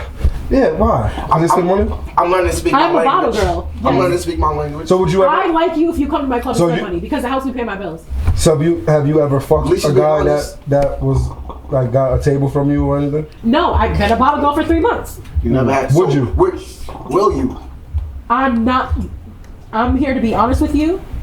If I'm feeling a nigga, he pulls up on me, and I'm feeling him, and I want to fuck him, I'm fucking him. As you should. It's not behind the section, though. I'm not fucking you for a section. It's Just 'cause fuck you're you in that feeling that, section. okay. And I pull up to clubs all the time by myself. And like I said here a dozen times, just a couple weeks ago, I'll pull up and buy my own fucking bottle, and you get the fuck out of my section. So it's just like one of those things where I'm not gonna fuck you behind a section, but if I want to fuck you, I'm gonna fuck you. I like your energy. It just is what it is. It's just like Women, do what you want, not what you have to. Okay? No, 'cause That's it's how a you- lot of that's how you girls- be happy. I've Fuck had who you want to fuck. Okay? please, because I know Not who so you many have girls to. stop getting on the internet too and acting like you a virgin or like you really and they get Because bust out on the side. Because I see that. We like honest hoes. You like honest hoes on the show. 212 podcast. We honest hoes. Just hoes be are honest, real. okay? Like be who you like. If you feel like you gotta front and put on like this Virgin Mary type of an act for a nigga, that nigga's not for you. Fuck who you want to fuck and don't fuck who you don't want to fuck. Don't fuck these niggas for sections. It's not worth it. Go to a different club. Go to a different state. Move around. New faces is gonna bring you so much more money, and that's what. Let me bring it back to Lou Armstrong now. It's about to get raunchy. You know, when Lou was saying everybody's kind of playing like musical chairs, you have to right now. Because I know my new face in Worcester is going to bring me money from niggas that don't want to travel to Rhode Island and vice versa. So I'm going to move around right They now. heard it's man African in Worcester too. Why are you trying to pick me I ain't trying out to to. these Africans? I'm not saying. I'm not looking for a sponsor. Can I have? I'm trying to help you. I'm trying to help you find love. That's Can I? You can't find love in an African. I'm sorry. Jesus. Hold on, that's Christ. crazy. So Don't sorry. talk about my culture like that. Why not? Like that's crazy. You just can't find. I mean, okay, me personally. When- Now they're like the traditional, really nice, great African men, but I'm not talking about you guys. I'm not talking the about other you ones. guys. I'm talking about the scammer ones. I'm talking about the Oh, ones that God. come into the club and when we say no card, they're like, damn, can I cash app you? It's shady, it's weird, and I know exactly what you're doing. But as long as you pay your tab, you know what I mean? What am I gonna do about it? Oh my god, yo! But do you know, like some women are cool with like, as long as they're being taken care of and not being disrespected, and home is taken care of and not being disrespected on a public platform. They're cool with like, all right. Some of them are cool even with being disrespected on a public And platform. But I think it speaks that's the again weird, like that's the weird shit. I think it speaks again to like the systematic struggle of just like, you know, ethnic people in general is that, or colored people in general is that like we have kind of over sensationalized and over romanticized this idea of having money and this idea of wealth, even if it's just quick and fast and it really doesn't amount to anything. But I think some women are like, you know what, I don't want to struggle how my mother struggled, so I'm gonna let this man take care of me and I'm not gonna think about it. And I've had friends that are like, Carlin, I wish you just wouldn't be so emotional or wouldn't cut these niggas off so fast. As soon as you see one red flag, he'll take care of you. I don't seek to be taken care of in a financial sense, and that's just me. I was raised in a you single want what parent. you want. Yeah, I was raised in a single parent household, and I am very dominant, very strong. But I have come across men that are even more dominant, and it makes me want to be super submissive. I'm inherently submissive, but only to the right type of a man who could lead me. I think a lot of women are like, right now are being led by just really just Fucking jackasses. dumbass niggas. But what my sister Harriet Tubman Jill, what my never sister let Jill you Scott said, Jill Scott said one of the dopest lines I ever said on a Breakfast Club. She said, "If you can tell me what to do, then you can tell me what to do. But if you can't tell me what to do, You can't then tell you me." can't tell me what to do." She said those 4 bars, and then I said, I know what she means. It I get a makes point. sense. I get a If I point. can't look back at all of the choices that you've made, whether I'm around or just in your past, 'cause a lot of things I don't think men really like. I know the choices that you've made based off like the lifestyle that you're living, the things that you've said, the things that you believe, and like all, your family relationships and things like that. I can see how you've made certain choices. I don't feel like you're going to lead me in the right direction. You're not leading me nowhere. You're not about to lead me to hell. I Okay, don't want to go there. so as a man to lead,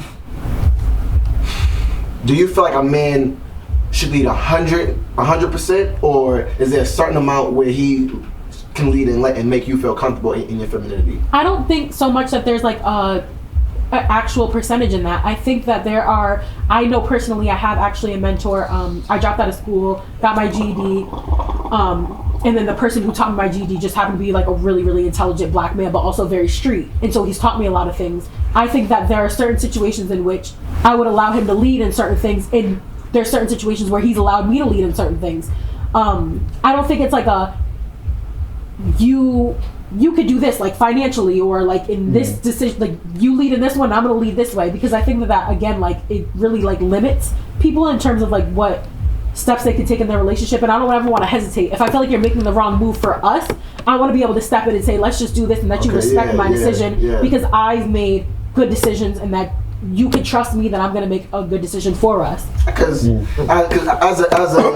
as a man, I also believe like the most peace I've had with women is like allowing her to be like, okay, certain things is like, relying on you, like, yo, what's my social security number? What's my date of birth again? Like certain things, like, yo, what do I call the doctor and say if my leg hurt? Like, I'm gonna call the doctor and say your fucking leg hurt. Like, it's like certain things men can't. Well, I mean, as a man, I just lack qualities, but I'm fucking great in other certain things. But I know in certain aspects, it's like women have led in that, has led in that realm, and it's like, all right, I kind of find that comfortability, and it's like when I think about it too, it's like when I was a kid, I had that relationship with my mom, and it was just like, yo, set this appointment up for me, like do this, and it was like me and my mom, we don't even have like a good, like we have a cool relationship, but it's like it wasn't no I love you son, or it was like nigga, what up, nigga, like type shit. But it's still like, yo, if I need you to do something, it's like, yo, mom, can you make a doctor's appointment for me and do this? It's like, I can at least do this for you. I think too, it's like, I mean, even with the debate in terms of like, oh, if a man invites me on a date, but if I tell her to make me a meal, she's like, nigga, go make your own fucking meal. And I'm like, it's just about certain things. Like, I think like when women are like, oh, if a man asks me where I want to go to eat, I'm not going to date him. She wants him to lead in that sense of like where I desire personally a romantic man. I want a man that goes on fucking TikTok and says like, now it's getting crazy. When I get comfortable, I'm gonna lead your ass to Cheesecake Factory because I like going there. But here's the thing: there's some women that literally won't date men. Trash too. Watch your mouth, bro. About to square up on this carpet, my nigga. Bro, the menu's 45 pages long. There's no restaurant. Who's looking at all the pages, bro? You can't produce that pages. I am a assistant general manager of a restaurant. A restaurant. Start throwing around time. I'm trying to tell you, bro. A restaurant that has a menu that long, bro. The quality of the food, bro, is not that good, bro. That's what I'm trying to tell you. Boy, if Drake goes to eat there, who the fuck are you to tell? I don't give a fuck what. Oh, this is my dog. That's my man. But 45 pages, I'll be looking through that bitch like this, nigga. Like, I know what I'm getting when I go to every single time. Nigga. You get the same shit, right? 2 or 3 things. So how you gonna say how dope it is? You only done tried 3 or 4 dishes. No, I've tried almost everything. I tried almost everything, but there's no way. Out of most things, all 97 things. You like 3 or 4, and it's a good restaurant. Are you sure? That menu's nuts. Thought about it, or do you just happen to like some things from there, but it's really not that great? It's not. Because good. I like. Okay, you know what? It's the nostalgia. I'm a nostalgic man. No, so. It's an environment too. Yes, I get that. Atmosphere. Growing up as a kid, we used to go like. Me and my family didn't go to like Fridays like that. We used to go to Cheesecake Factory for like shit like that. So it's like it's nostalgic. Because good restaurants that's really good. They open up at 4 or 5 p.m. Hey yo, I'm tired of both y'all. Who the fuck y'all think y'all? It's not no verses, my nigga. No. I'm back on you. So no, what I was gonna say before we got into that is that, but that's not. See, now it's getting crazy, right? Now it's one thing that we already gonna, 9 times out of 10 probably driving, picking you up, gonna go there, gonna pay, cool. But now I gotta be like, I can't ask you where you want to go, nigga. Here's the thing. So just that's crazy. So to don't me, date nigga. women that expect that from you. I like that from my partner. Now I live in the suburbs. She should lose some base. She has a solution for everything. No, well, literally that. But the solution to that is literally just don't date me. See, me, I drive places because I live in the North Shore, so like I live a little bit further out of Boston, and I have my car, so I meet to drive people. I feel like if you show interest in me and you tell me that you want to take me out or you want to hang out with me, you might have paid attention to the things that I like. And then you might have an idea. You can't. But here's the thing. We already got to the point she's emotional. Do that. No, but you know why? I'm a human. No, yes, I have but you know why? Look, I want the effort. Yes. You know why? You know why you can't do that? Because with you. No. Because there's men that no. and there are men that have done this. With me and a bunch of other motherfuckers Okay, so who then- probably think like me. Because at the end of the day, there's 8 billion people in this world, and it's not, and we're all not the Facts. same, right? So now, what happens is that to you might that's cool, but we have to understand that everybody's different. So now, the romantic bug in me might not be the same in Suave. I can speak on myself. I'm not the most romantic nigga. I might not be able to play in the most romantic shit. Love language. Exactly. Now the relationship or the nigga you fucked with prior might have been a real romantic nigga. He might have did X, Y, Z, boom, boom, cool. 9 times out of 10, probably still fucking something on the side. That's not where I'm going with it. That's But where I'm going with it, 1, 2, 3. where I'm going with is that he was probably more romantic. Now you talk to a nigga like me. If I'm over here and we chilling and we kicking it for a little bit, and I fuck around and put you on my Snapchat. To me, that's romantic as shit. Cause I don't put no bitches on my Snap. To me, I'm like, yo, yeah, bitch, you don't even know what I just did, nigga. I put you on the Snap. No, because no, it's not. No, I'm just saying. No, but hear me out. Hear me out. No, hear me out. What I'm saying is not the standards are low. You just have to understand people are different. There's certain things that mean something to you. To me, putting you on my Snapchat might have meant the world. To you, niggas will do that whenever, all the time. But to me, I just did some major shit because I don't put no bitches on my Snapchat. Now, you come from a nigga that went and took you on a picnic out in whatever park we got out here, laid it out. He had the little hors d'oeuvres with the little, you know what I'm saying, the little fucking ham wrapped with cheese, nigga. Shit, you know what I'm saying? See, I might have that feel. I can have the same feeling that he had for you, but I just don't know how to express it. And that's the thing. It's like it's really about understanding your partner and the type of people that you're dating. But maybe you don't know how to read that, bro. You can't. But here's the thing, and that's okay. That's okay. Is it? You can't read. Yes. What I was saying when I made the point about women not dating certain men that don't pick restaurants, I was saying that I think that is super exaggerated. But I know women that are like that. I'm not necessarily like that, but I do expect my partner to be really romantic. And let me just say this. There have been various different relationships where, like, okay, I know that a man that I was with a while ago liked head all the fucking time. Driving head here, head there. I know he started and ended his day and wanted it 9 times in between. So I learned his love language. And do I necessarily want to spend my day on my knees? No, but he liked that and I liked it. So I wanted to do that. But I have had partners that are like, girl, do you ever just stop? Like, are you ever just not horny? But that comes with time, though. But that's the thing. No, it's just different women. Be quiet. Let her talk. But it's just but that comes with dating and experience. It is time, but it's all about like just dating and experience. But dating, this nigga just wants to hear about head. Like, so tell me more about how you suck dick. Like, what I was saying is that it's really about learning your partner's love language. Don't look down. I don't know, nigga. Back up out of here, bro. I'm fresh out of head. I don't got no neck. I'm fresh out of head. No more. See, now I need head fresh off the bone, nigga. My throat is closed for me. Oh no. But what I'm saying is that, like, I feel like there are men that have maybe have more experience with a certain type of women that come into a situation and like, hey, Kay, I actually, at the beginning of the year after I got out of a relationship, a man sent me a list of places where, like, I think you'd really enjoy these things. Pick 2 things and I'm gonna make it happen. I'm gonna set up a reservation. Then I had another nigga last week talk about, so what do you like to do with yourself? After I done posted the Isabella Gardner Museum and fucking all these really great things, he wasn't paying attention and I just had to realize, first of all, am I even really interested to spend his time or his money? Yeah, but no. Okay. I'm gonna say something. So back to the point you was making. Yes, I sucked it. Yes. Well, it sounds. Is it good? It sounds very good. But back to the point you was making. 2-hander? So, and you said what you said. I said if it calls for it. Not every nigga has 2 hands worth of dick. I mean, you know. You are correct. But back to the think y'all fucked up now. You never even grabbed that hookah hose with 2 hands, so I don't even care what you talking about. You acting crazy. The hookah tip is like this. I put one hand here and that's it. It's all, the rest of it is gone. It's disappeared. What else am I supposed to do with it?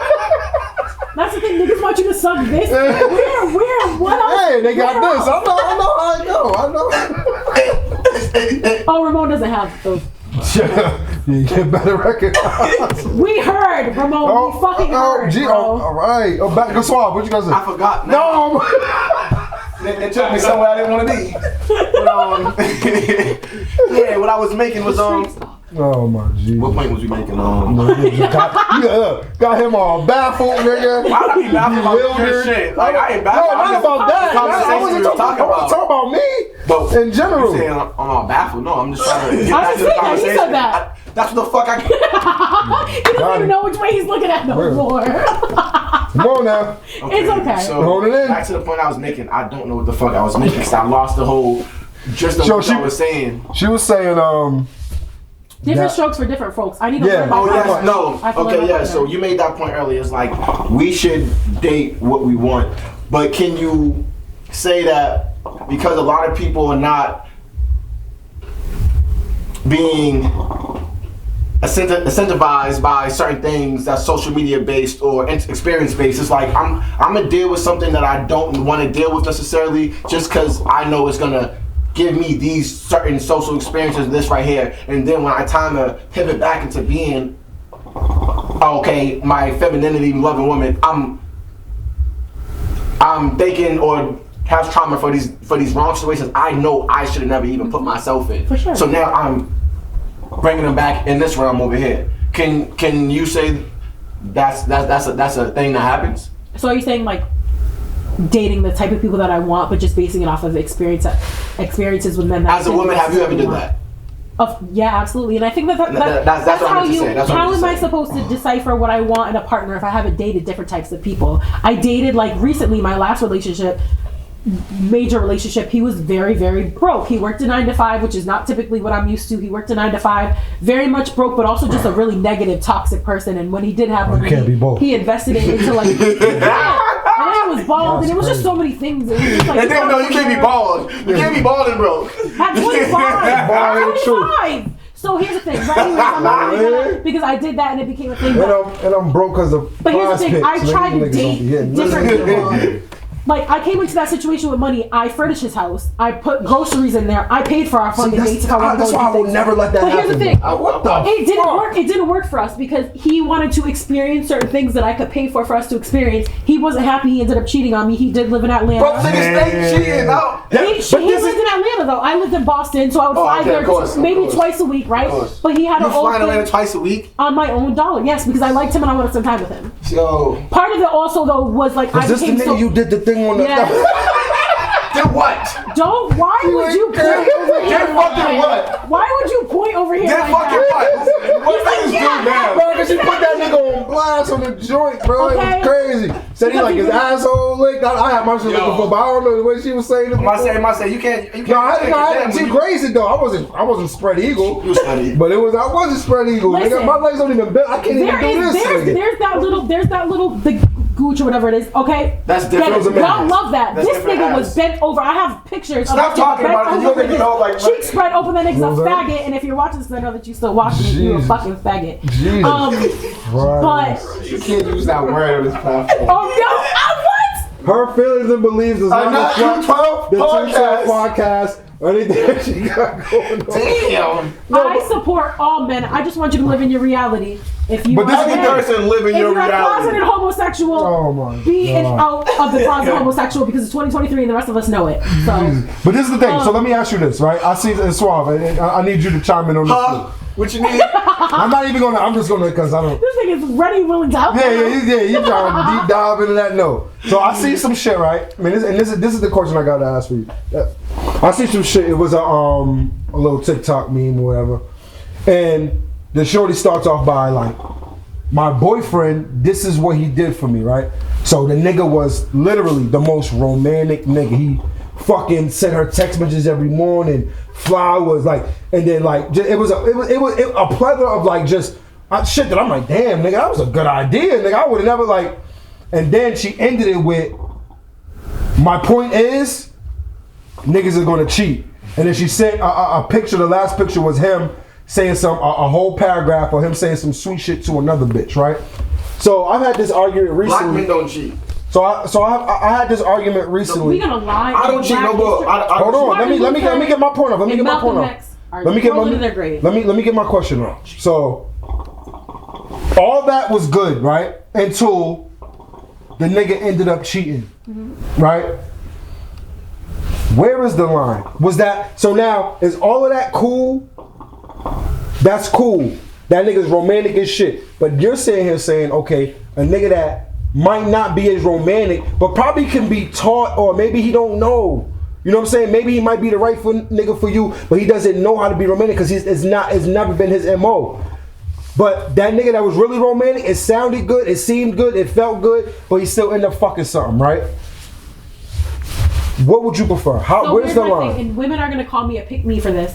I think it's really important for a woman to pay attention to the role that she played in her getting cheated on, because I do think that, you know, we could tell a man what we want and he could adhere to those certain things, but are we willing to also do the things that he also wants? I got cheated on because I was like, I kind of knew I was getting cheated on. The whole situation was kind of fuzzy. I became really controlling. I was checking his Instagram. I was getting really annoying. I was asking about bitches that he probably wasn't thinking about, but now he's thinking about them because I won't shut the fuck up about that. You made him. I'm not beating your ass. You're not bending over, but he's into that. And you know what?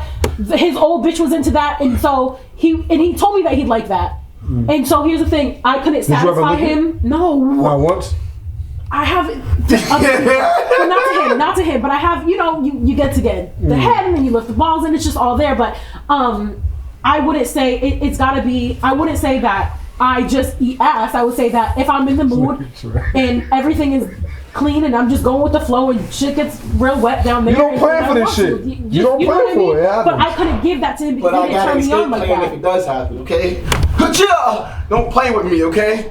Until you over there moaning. I'm not never allowing it. I will never know what it feels like because I will never allow it. I'll never know how good it feels. All right, so he never wants to have the best orgasm of his life. I'm sure it's cool if you don't got that. I like getting my dick sucked and doing. I like pleasing and doing other things. So I know. But every woman's different because I have friends that could ride dick and come fast. I can't. I'm not coming from sex. That's what I'm saying. So you're gonna need to eat my pussy and I might need it for 20 minutes. You know what I mean? So it's different. But here's the thing. Back to what the fuck I was saying. We talking about? I didn't say nothing. I didn't say nothing. Back to what I was saying. Crazy. This guy's fucking crazy. What is that? You tripping, bro? Is that? Why you trying to say on the podcast? What the fuck I was fucking saying about this shit was that was she doing what she needs to do as a woman, because she's only showing one side, the romantic side, and him trying. What is she doing to make him also feel? And we don't know that part, right? Because women never say that part. But my point is, right, and then there was that other clown ass nigga that was on Instagram. Why you pointing at me, nigga? No. What's wrong with you? See now, see you pointing at me, getting defensive. Nigga. Now you getting defensive. Are you a clown, nigga? You know I'm not. All right then. So what? Yo, what's the problem? Look at the script on this fucking square. That's not what you want. You'll be laying in sage at the end of Black History Month. Because I pick you up March 1st. Do not have your offer right now. Do not have your offer right now. They gonna pick you up St. Patty's Day in here. April Fool's Day, nigga. Me getting knocked on Black History Month, nigga, just leave me there, okay? And I'm not even gonna fuck your glasses up. I'm gonna leave them out of y'all because I like those. April Fool's Day. But it's we need Cole's Ace, please. Please, Ace. I'm gonna tip you. This is the day, right? Oh shit. That's my dog. We done been through some things. No, we're not doing that. So what I'm saying is, you also had that other clown ass. Remember that clown ass nigga that was giving all the relationship advice to the cheating nigga. He was beating that girl. No, he wasn't beating her. No, he cheated. The big black nigga. Yeah, what's his name? I forgot his name. I forgot the nigga's name because I never even knew about it. But he was the fitness couple. Yeah, the fitness beat her couple. up. She got under the black eye. He was her ass. Yeah. Not the fitness couple. It was a black. It was a dude. A black. This happens so regularly that we just like which couple? Which couple? He pretty much was on giving like relationship advice, and then he used to bash all the niggas that used to fuck and do whatever. Then it came out that the nigga that was talking all that cash shit ended up he was cheating on his bitch. But bro. Back to the city girls thing, we really need to be able to decide what's entertainment and what's actually real life. Because this nigga meant that. Fuck out of here. He meant that. That nigga meant that shit, bro. On that dog. I'm gonna get views if I speak this shit, right? Because I know this is gonna adhere to like the women are gonna love this shit, right? But I know that behind closed doors, I'm not going for none of that shit. So it's like, but I know that me and what I'm going for is not gonna get my bills paid. Kevin Samuels kind of paved the way for niggas that really spoke how the fuck they feel. You're not doing enough. You don't look that fucking good and tighten up, sis.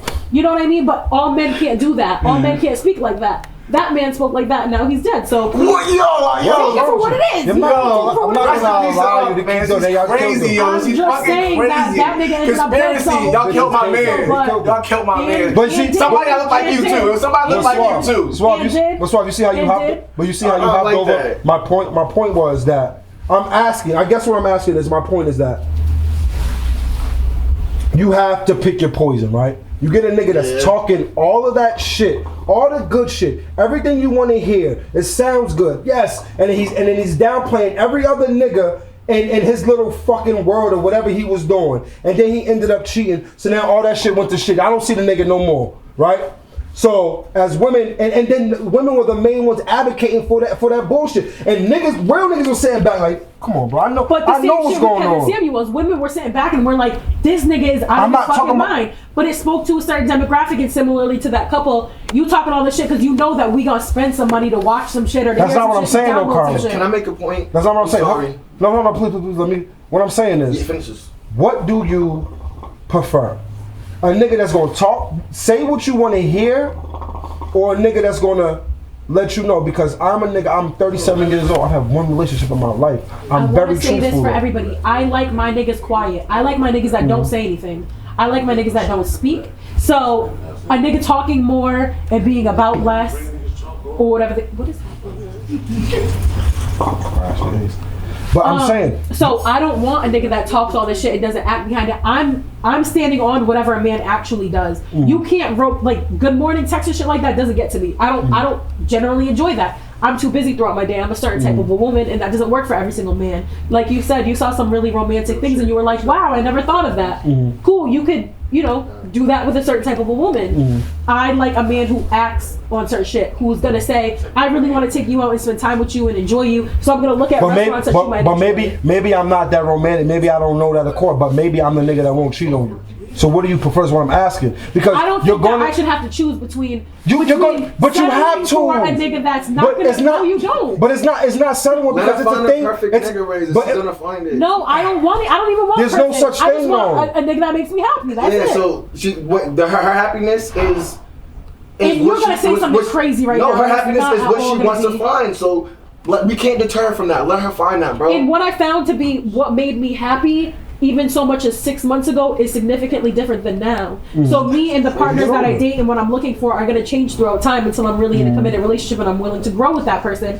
So here's the thing, I did the whole settling thing with my ex when I was in Atlanta. I did the whole, we got to stay inside and we can't go out with date nights, no, unless I offer them. I can't even see you unless I'm flying myself out. But we're doing like the family things, and like you're inviting me to dinner with your parents, and we're doing like I'm hanging out with your son and them, and like, so I sacrificed certain things that I might have enjoyed, like the romance and stuff like that. The hard part about that is that a nigga that is probably, if you were same situation, right? But now the tables is turned. He's flying you out. He's doing all that money shit.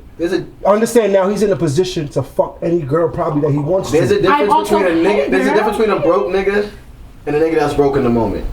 There's a difference between a nigga with a broke mindset and a nigga that's broke right now. I think there's a difference between broke and poor. So I think like broke is a circumstance. I think poor is a mentality. So I think that there are men that are going to be broke for a very long time because they have such a poor mentality. But then I think that there are just men that are broke in the moment, but they don't have a poor mentality. Okay, you have a good. That was a good. So I just think like there's going to be situations where I'm going to have to settle for certain things, but there's certain things I'm not willing to budge on because I know that my happiness, like for me, I want to be able to make my man happy, and I just need certain needs to be fulfilled so that I can fulfill your needs to the very best of my ability. So is cheating the end all be all for you? Yes, I left as soon as I had the proof that he cheated. I left. Reza.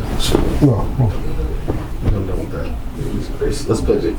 Go. We gotta pivot right now because I know Black History Month and there's sick shit that we gotta talk about just because it happens so much. But I also want to talk about the back end shit of it. It's like you tended dick niggas really need to stop being bitch ass niggas. No, he didn't just say let's pivot from relationships and you bitches like. I didn't say bitches. I said bitch ass niggas. Right. So I want to talk about this Tyree Nichols shit, right? So I read something recently, 2 days ago, about bitch ass Dimitri Headley, whatever his fucking name is as a cop. So Tyree, his man's and his wife. Can I? No. Finish.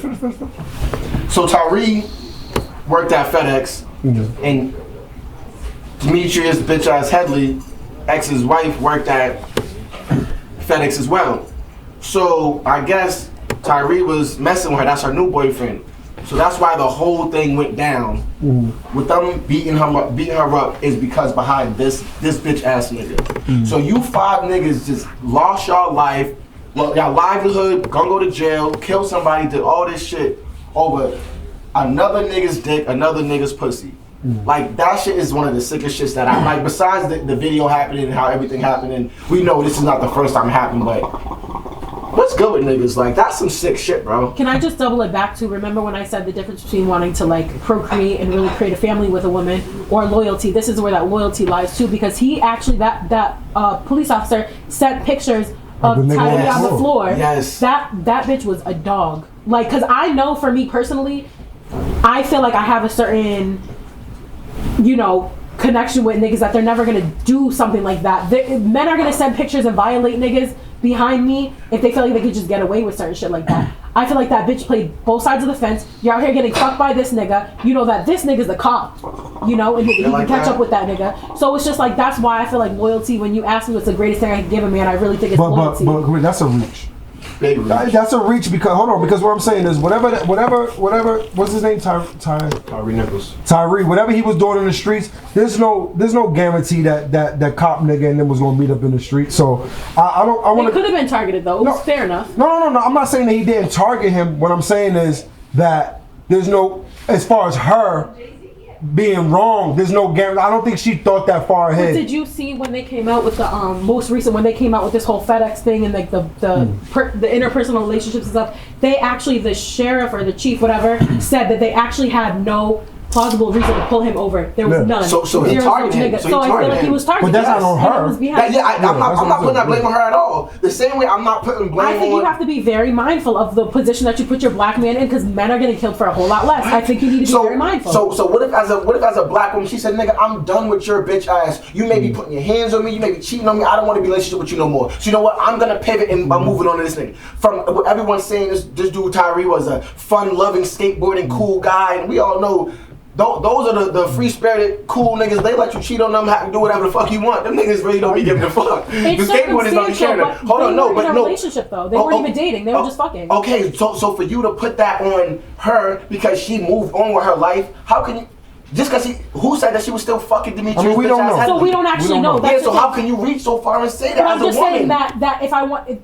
That I think it's really important, again, like I said, to be very particular about the position that you put as black. How did she put that nigga in that position by leaving him? By giving her pussy to someone else? Because we don't actually know that. Because you're speaking from that. We don't actually know that. No man does not own no pussy. No man does not own that. No man does not own no pussy. It doesn't fucking matter if she was still married to the nigga or not. What he did was wrong, no matter fucking what. For sure. So what you're saying that's but you have crazy. morals and values. No, not every nigga has that. But what you're saying, and that's true. That's but what I'm saying is, but what I'm saying is, you can't put that onus on her because it's just like he could have did. We don't know the conversation that she was having with the cop. No, for sure. So it could have went either way. It could have went the way you said. It could have went the other way. I feel like the bigger issue is that, and this is the problem to what you're trying to say, Suave, is that we have to understand, right? When you start talking about the boys, you start talking about these cops, the biggest right? gang in the world, right? These motherfuckers are supposed to be the most diplomatic motherfuckers out here, right? How? No, this is what I'm saying. They're supposed to be. But the job says that. They pledge an oath. Serve. This is what they're supposed to do. I'm not saying this is what I'm saying, right? But they're human, right? So now when you go somewhere and you think you have this sense of authority and you tell somebody to do something and it doesn't necessarily go the way you want it to go or somebody's bucking back, that's when the humanity part starts to kick in and it's like, they don't care about any oath they served or they gonna act. They come back. Nah, bro, y'all in y'all backyard. It's a cookout popping. It's 4 a.m. Go home. Nah, bro, don't come in my backyard. Nah, fuck that. They don't care about. I've had that done to me. They don't care about none of that. This is what I'm saying. This is where the problem is, right? And this is where they fail to understand is that these motherfuckers are human beings, bro. And they don't at a certain point. All of that shit that oath and all that goes out the window if they feel like, yo, I'm being disrespected. They can tell you, yo, I fear for my life or whatever the fuck they turn them little cameras off, now it's on. You know what I'm saying? So that was the problem in that situation because it's like he's supposed to be a cop. He know what he was. He know he wasn't supposed to do that shit. But his feelings took over for whatever happened with that bitch, whatever they was going through, that took over. and it's not supposed to go that way. No, I've said this about the criminal justice system and police in general. One, again, just like you said, we need to speak to the fact that these people are human beings, right? And no amount of training ever in life, unless you've been put in that position, is ever going to prepare you for an actual in-person action type of a situation. You never know how you're going to react to something until you're actually in the moment. It doesn't matter if you've been taught to, you could have shot 100 rounds at targets 100 times, but if you're really chasing somebody and running after a person, you don't know if they're right or they're wrong, but maybe they done did some shit or just try to, run you off the road or try to kill you or try to crash into your car. You're going to try to kill that person because you're a human being. But also I think it's really important to state that I don't think that there's enough like mental adequacy type of like testing or anything like that. I don't actually know the trauma and the past behind these people that we're putting in these positions of power, and that scares me because you may have PTSD and I may have said something that triggered you and now I'm dead, because a lot of people are dying for no reason at all. And I think it's really difficult because the opposite side of that is, do we just not have people that that's the problem. I hear niggas all the time. That, like, yo, I'm taking the cop test. You're doing what? Yeah. Fucking you? You be the cop? You? No, it's some other shit. It's crazy. I'm like, and I feel like they just let anybody be whatever. You know what I'm saying? It don't just be anybody, but it'd be like, what can we do to make this testing more comprehensive so that I know that when I call these people to help and protect and serve me, they're gonna show up and fucking protect and serve. And there are these like TikTok challenges that parents are doing with children that is like, they're like, oh, I'm calling the cops because you're misbehaving. Crazy, you're making your children scared of the people that are supposed to protect and serve us. But also, how do I know that you're not gonna show up at my house in the middle of the night and I'm sleeping and now I'm dead and you just shot me? There's a small town in LA that the whole police force, what they did was you had to take a mental test and like go through like they added some whole new like testing it mentally to try to see like if that type of person was gonna react wrong in the wrong situation. And I guess I'm like 60-something% of the people that took the test failed, and it was like, these are not people that shouldn't be a cop. But I guess like because it was just like a what's the word? It was a trial. So it was like these are already cops, already figured out in the experiment. Yes. So it's like these people are already cops, and they show you that they shouldn't be cops. But what can you do now? Because there's already too many of them, and now you're trying to implement this system 500 years down the line after the state patrols was created as slave run. I mean, the state patrols was created for slave runaway, and then they turned them to state police and then local cops. And what really kills me though is that when they uncover certain things from like social media activity, and like after they did some racist shit, and they're like, oh yeah, so we look back at their Facebook and they actually have been white supremacists for so long. Nobody caught this beforehand. There was no like comprehensive look into like their actual background, because you could, like you said, how many psychology tests have you faked or just gotten frauded? So many. So it's just like, it's really easy to in the moment be like, I'm like this great upstanding person, and then you call everybody that you love because they do background checks. You call everybody you love and say these really great things about me. And as a culture, we don't tell the truth about our skeletons in our closet. Okay. And I feel like it should be a thing. It should be a recertification every few years or whatever, because now you get into this role, and I'm not even gonna go down the mental role, right? Because there's no way to assess that, right? You get into these roles and they want you to do all these push-ups and all this other shit. Then you see these fat ass fucking donut eating cops. These niggas is fat. Why are you still? If that's the case, if you had to do all of this shit to get on the force, why are you still in that position, right? That makes no sense. Like, now you good. Now it's over. No, nigga, you should be able to keep up a level of athleticism and be at that rate in order, if you gotta check whatever the fuck it is you gotta do. That's just on the physical side. Now the mental side is something is a way a bigger rabbit hole that you want to go down, because that's not something they even prefer. And you start thinking about cities that really need them, the Chicagos, the New Yorks, the fucking Phillies, all these shits to where it's just like, can you do X, Y? Yeah. No, it's like that. You niggas have issues. Nah. I probably say that the whole time. But it's like, there's all these things that go on, and it's just like, okay, can you do 15 push-ups within this time frame? Can you run around the block? Nah, nigga. Let's check your past and see what's, because all these other damn near, if you want to just get a regular job, they putting you through the fucking ringer. I think it's harder to get on a fucking flight than to become a cop, nigga. To keep it a buck with you, nigga. Niggas, it's all types of shit going on. The flight is crazy, bro. Nigga, what? But you become a cop like that off of whatever. But similar to what I was even saying about bottle girls and stuff like that. people are putting people in positions that they don't deserve just based off of like relationships and stuff like that. And that's something that it doesn't seem like Nah, what you know, we're so you know. able. Exactly, and it's been like that since the beginning of time. We live in a participation trophy society. That's what we living in right now. Everybody just feels like, oh my God, I deserve this because I want this. Or No, like you this don't deserve loyalty this thing shit. is where it's like, oh, I owe you this position or I owe you this role. Now, like you said, it's not necessarily true. It doesn't adhere to everybody. But I do know girls, and I have met girls in all various walks of this earth and all different types of fucking jobs that they didn't deserve their role. They didn't even care enough about the business to even work for their role, but they had that role because they've been there. That's why so many Just because they've been there. That's why so many barter girls have an attitude dropping you off your stuff like they doing you a favor, like you said earlier. It's like, bro, Because they know their job is going to be there regardless. Exactly. The place is not going to get rid customer of them. service. But this is the thing, and that doesn't, not just bottles, that goes in anything in life. Yeah, hell if yeah. I'm That's in a a lot of position of places. power where I'm hiring a certain, I'm able to give out jobs, right? And now you're brand new. I see your resume, what you got going on. You have all the certifications. You're good. But then my man over there, that's my man. I know him. He come up. He might have took a class or whatever the case may be. Yeah, I'm comfortable with him. You know what? I can go out and hit the town with this nigga. I'ma hire him. And they hit you with the Then you thing. need to go out and hit the town with that nigga Exactly. if you know he's not going to handle And that's what business. they How hit he you with has the- all but that. yo, But I'm in you're a not gonna position of look out. power. I can do whatever the fuck I want. Exactly, and that's the I problem. said it. And that's, I need, and that's like, what you have fucks to shit be up. unbiased, because here's the thing. no Somebody such that thing. you fuck with, somebody that There's you no fuck such with in like this kind of crabs in a barrel type of society that I've realized that we really do live in, because it's kind of been a dog eat dog world. So to get out of the hood, Kinda. you kind of need to jump on everybody to be able to get out the hood and to be able to do better for yourself, right? So you may fuck with somebody that has the best of intentions for you, but they never want to see you do better than them. So they're going to come and infiltrate your business, and then you're never going to see any progress. But that person that on paper has all of that training and all the certification and things like that, that person's going to come in and do their job because they don't have any emotional or mental connection to you. What you said taps me back into a line that me and Razor was talking about earlier. And it's like, yo, as a child, I was taught, my father used to always say, the game is to be sold, not told.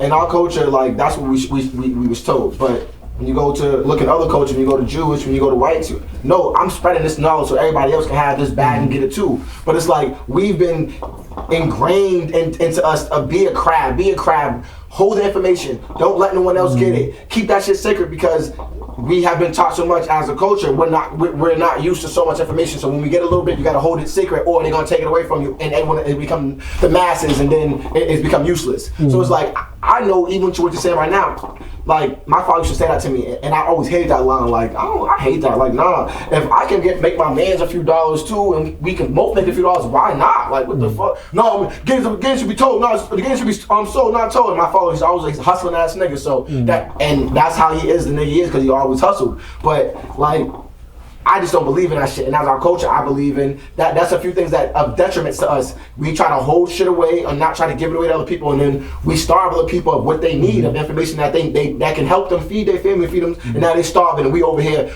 fucking full and fat. And niggas over there But just starving. I've come across a lot of girls that have. I'm a very giving person. I'll spend whatever. I'll put you onto game, and I'll give you all of this game and knowledge.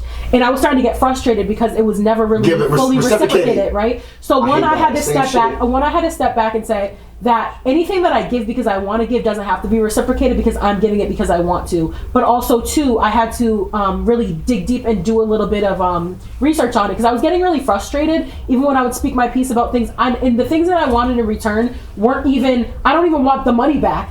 I just want, like, can you just ask me how my day is going, maybe, or just see if I'm okay, or just care about me? Tell me sorry what you did Right, 2 years ago. But I had to look at the psychology aspect of it, and what I realized is that they said that a lot of people that were abandoned as children and had to fend for themselves in single parent or sometimes even no parent households, you know, they belong to the system or whatever, they've only ever had to care about themselves their entire life. So they are inherently a lot different than people who were raised by other people who thought about them. And so I had to think about things like that, and I've had friends now where it's like I have to adjust how I deal with them so that I can kind of like maintain my own, like, you know, level of sanity and stuff, because it gets tiring giving people everything and you can't even just get back a thought or like a, you know, something that's free. But I just had to realize that it doesn't make them a bad person, and that I either needed to like limit the things that I gave people. A lot of people are just selfish. And that's it. But they've only had to worry about themselves. They don't know no better. So I stopped getting offended by it. No, I still be offended by that shit because I give so much, nigga. I'll leave my door before you. But that's the thing. I've learned. Make a fucking meal. I've learned that frustration that I hold, it actually just holds me back because I get mad about things. It's like it holds me back, but no, but it makes you know what I mean. Like it puts a detriment in how even going forward, you're like, I don't even want to be friends with somebody that maybe mirrors certain aspects of this person, and that person can help you out in another round, another place. So it's just like I've realized that nobody is ever the same. I had to adjust how I dealt with people so that I could maintain my own sanity, but then also still be the kind, giving person, because I never want to be a crab in a barrel. I'm not stepping on you to get to where I gotta go, because by the time I get to where I gotta go, it's not even gonna be where I want to be, because I got there just. So are you gonna stop? Are you gonna stop moving from different club to club, or you gonna stay in one? Don't even answer me. I'm being stupid. Don't answer me. So I was gonna say, because I worked the slow nights at clubs. I pulled up to the club and made $0. So do you think it is? You said it was selfish, or do you think it is? Once again, we go back to the systemic shit. Is it think it is? As black people, we never had shit.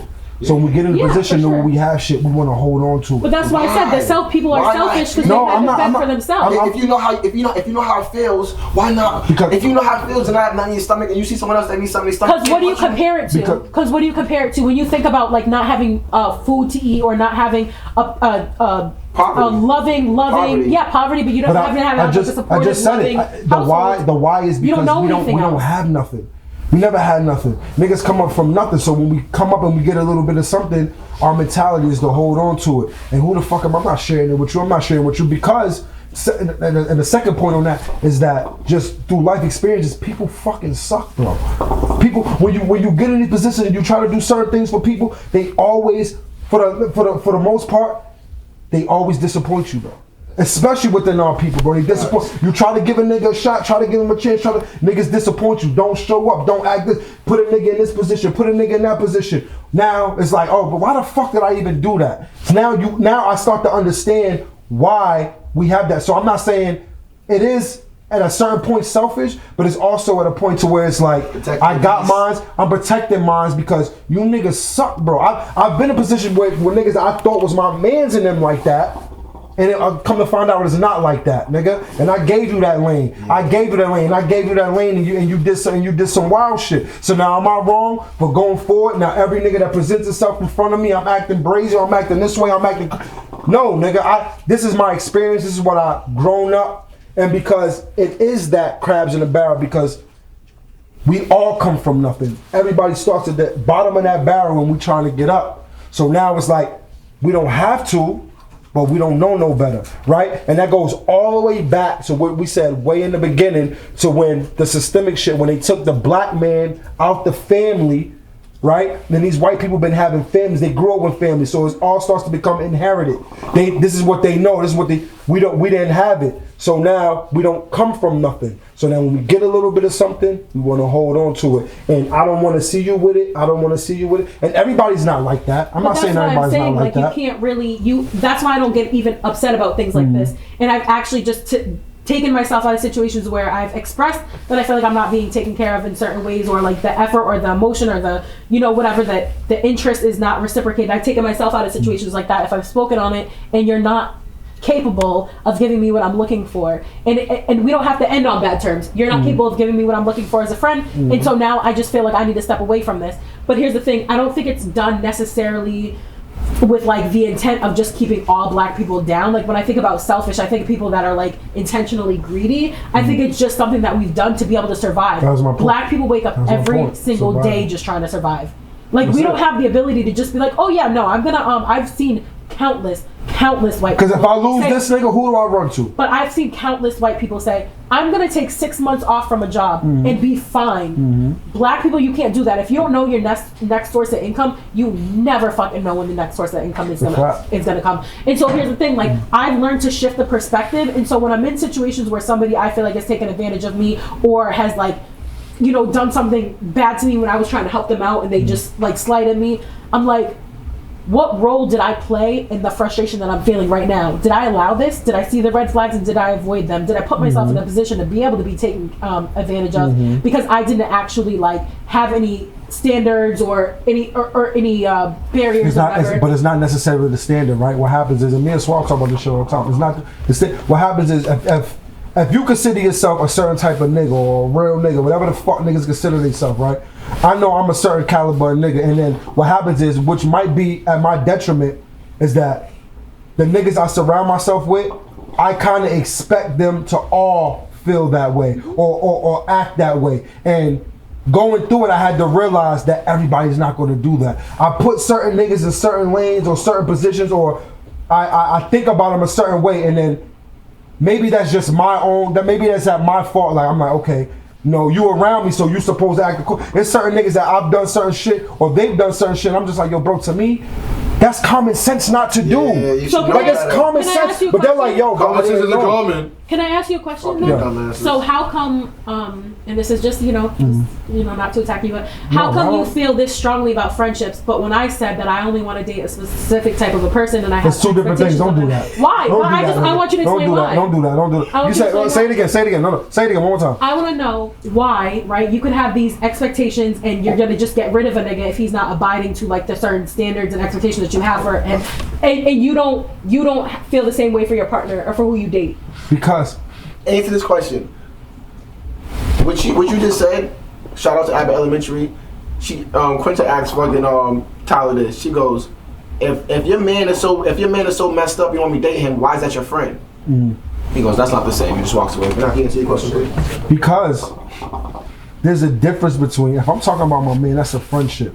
You know the lines become blurred when you're in a relationship and you fucking somebody. That's crazy because I feel like you should have a friendship and a partnership. I feel like you should be. That's how you feel. I'm talking about once again logic. That is logic. No. But you said how you feel because at the end of the day, men, I said before, are logic. We move off of logic. What makes sense? Y'all move off of feelings and emotions. Now, once we're fucking you and things are going on, you're gonna sit here and tell me about how you feel. Now I'm saying I've had women try to tell me how I feel. I'm like, bro, I'm sitting here telling you that's not it, my nigga. No, I don't feel that way. With your friends, and you're like, this is common sense. I've come across men, and I'm like, you're not doing this. This is common sense, and I had to walk away from that situation because what's common sense to me isn't common sense to you, and there's only so much that I can. But the lines are blurred with relationships, Carlin. You know that's not. Sometimes with men, I understand that's what you feel. With men, sometimes, with me specifically with my niggas, it's black and white, right? It's either this or it's either that. It might take me a little longer to get there because I love you, I care about you, you my man. So I gotta realize, okay, bro, you just not the nigga for me. Relationships are a little different. It also takes time. You got to get to that point to where you gotta realize it's not that. But the lines are blurred because sex is involved. I just want to know why we hold different partnerships to different levels. See, me, because the partnerships I have the same expectation of loyalty and understanding and caring and all of these things. I have the same expectations. Obviously I don't expect you to fuck me as my friend, my female friend, as I expect the nigga. But that just means that like there's just a little bit extra maybe that I would expect from a man. But as a person who I surround myself with as a friend, I hold whatever expectations I have for a man to those same exact standards. And I wonder if the lines of sex being what's blurring everything, if that's why we see so many, if why statistically we see so many that whole monogamy thing, they're trying to be. That's what, because at the end of the day, I can fuck with a female, right? I'm fucking with this bitch heavy. Now I don't. Sex for me is not at a high standard. I don't. You know what I'm saying? It's not, bro. To me, it's not. I fuck with a girl that I know fuck somebody else, and I started fucking with her again. Yeah. And I feel like a lot of niggas have. Niggas won't say it, but I have. But at the end of the day, what men care about that. Nah, I'm gonna keep bringing that shit up. Nah, nigga, no, you fucked up, nigga. No, but no, that's fine. That's fine. But like this, cuffing somebody that your man fucked.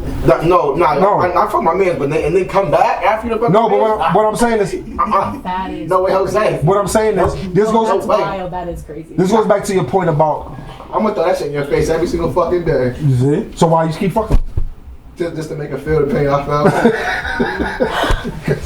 women, be very careful who you're fucking. These niggas are fucking out of spite. It's not the dick that you want. I just wonder if we see blacks, African Americans have the highest percent of like failed relationships and divorce, and you know, we're just not getting married anymore. And I wonder if it's because we don't hold these people to the same expectations. You know what I saw? I saw a meme and it said like, girls will literally cut their best friend off that they know forever over a fucking birthday dinner, and then go and take a nigga back that done cheated on her 10 times.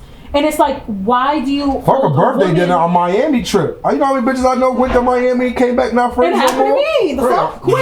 Quick, you go. Every girl has a story about, no matter how up she is, no matter how poppin' bad she is, she has a story about that. But here's the thing, right? But if I didn't hold my friends to those same levels of expectations and stuff, I'm sitting in friendships that I don't value, that I'm not happy in, and I'm just sitting in misery. I don't want that for my friendships or my partnerships or my interpersonal relationships. I don't want them for anywhere. So I'm again wondering if that's why we have such a high percentage of failed relationships, is because we're allowing sex to skew the lines of our expectations and our values. We are, because that's the value now. That's what it is. So I just want to let you know though. He said earlier. Swamp said earlier that. But you said earlier that, yo, this man the day before bought your family a house, bought you a house, took you on a trip, did all this, but then he turned around and he made a mistake and fucked another girl. You threw all that away. That doesn't make any sense. But some women don't want that house and don't want that car and don't want their family taken care of. So that's the reason of. What's the percentage of that? That's the reason of what's the percentage of that, Carl? Yeah. Other women that don't want that. Exactly. It's really small. No, what I'm saying is they don't want that because they can actually provide themselves that. Or they've lived in poverty. No, listen, there's girls that I know have lived in Section 8 housing. Girls don't want that. It will bust down these bum ass niggas every single day because that's what they're used to and that's all they feel like they're worth. Yeah. So it's like, you know what I mean? It's just like there are women that are willing to accept that. There are some women that, like, I've literally seen bitches give 10 bands of their tax money to a nigga to watch them ring up and lose it again before they got themselves a new car. That's crazy. You fuck your demographic. You fuck with your around. That's why all this Hollywood niggas fuck each other. That's your statistic you were talking about. When you talk, I don't know, because bitches are getting bust down, but they're living in Section 8 and they want these rappers to fly them out and spend 10 bands and they want a birthday from a drug dealer in Miami and all these things. And they fly home with their fresh BBLs and they're going home to Section 8 housing and rodents in their houses.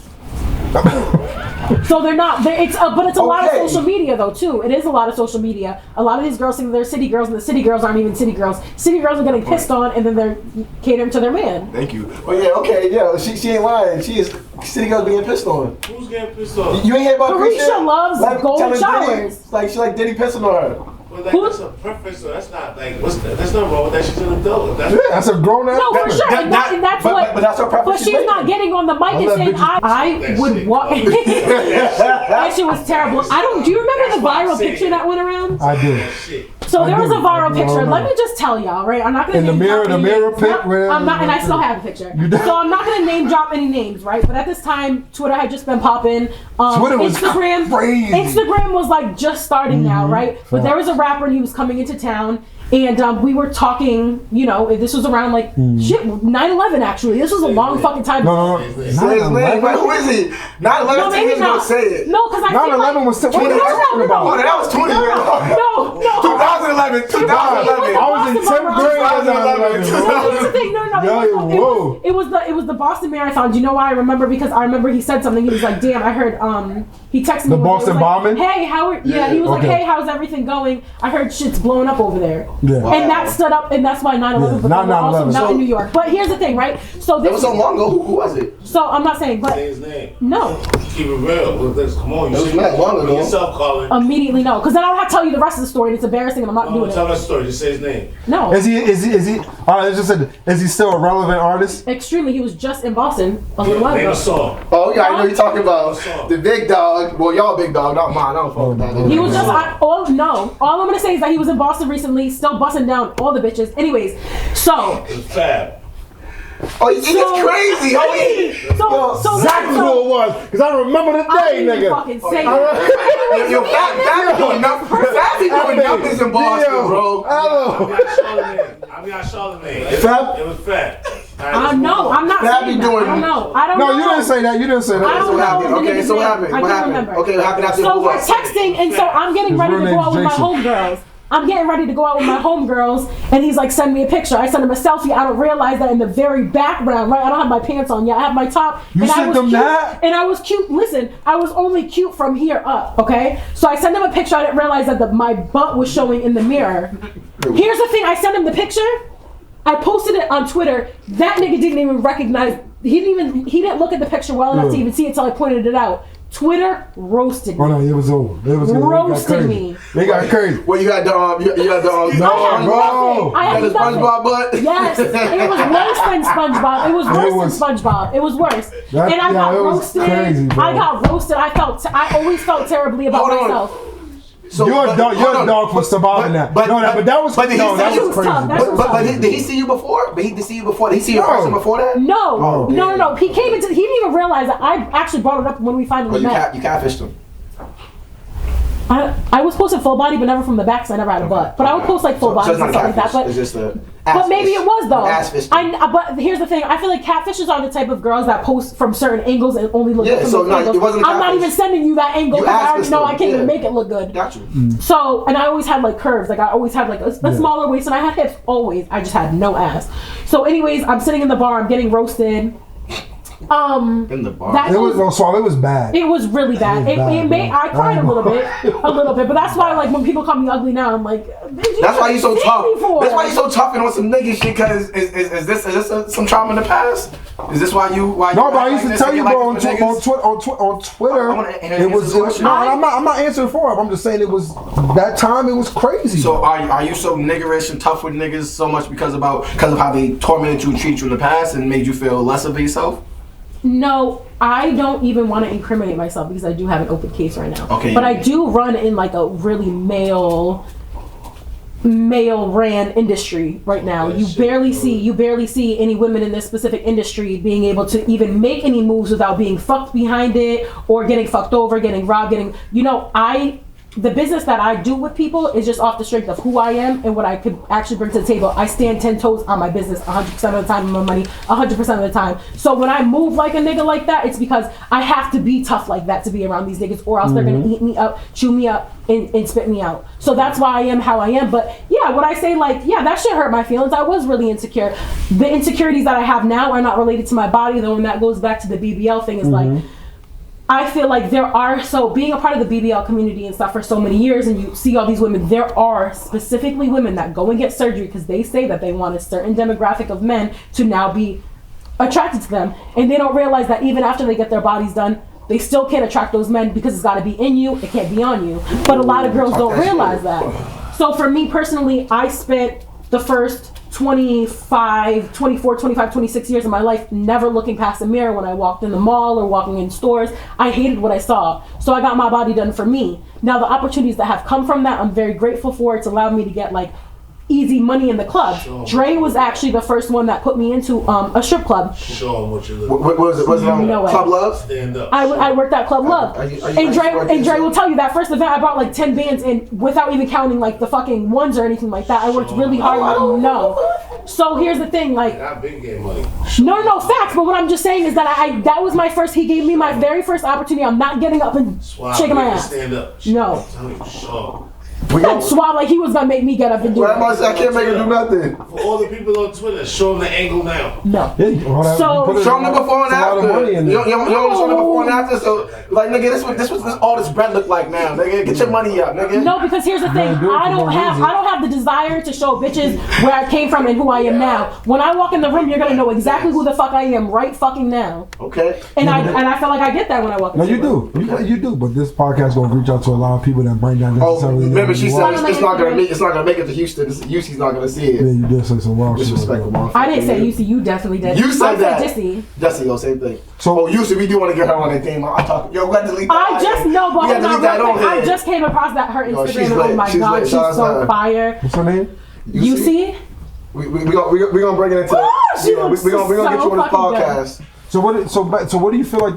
Once again, the landscape is with the. So here's the thing. videos? I really can't speak for everybody because I know girls who did it like me for my own self, and that they're just gonna get money regardless. And I know bitches who specifically did it so they get bust down by rappers. But like I said, I got specific rappers even before I got my body done. I was already getting attention because there's no way that we linked up and he said you're a catfish and then diss me. That never happened. So you fucked. No, but I don't even want to tell you the story behind it. Oh, I don't know what you said. I don't know. So I'm just gonna say this specific person, and I'm not saying any names, okay? Never did. This is the most embarrassing story of my whole fucking life, but I'm gonna share this with y'all. Okay, so this person had me pull up. They were doing a show, a concert, or whatever. I showed up a little bit late To the concert. to the concert. I was supposed to be backstage. I didn't end up being able to be backstage because by the time I showed up with my friend, it was already kaput. But we introduced each other. We introduced ourselves to each other, whatever.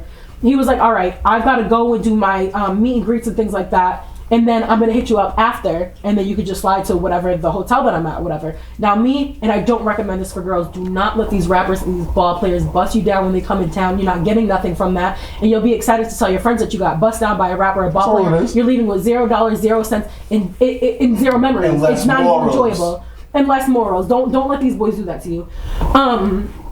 But if you like the nigga, fuck him. But don't just do it just to brag. But don't. It's not even worth the body, is what I'm saying to you.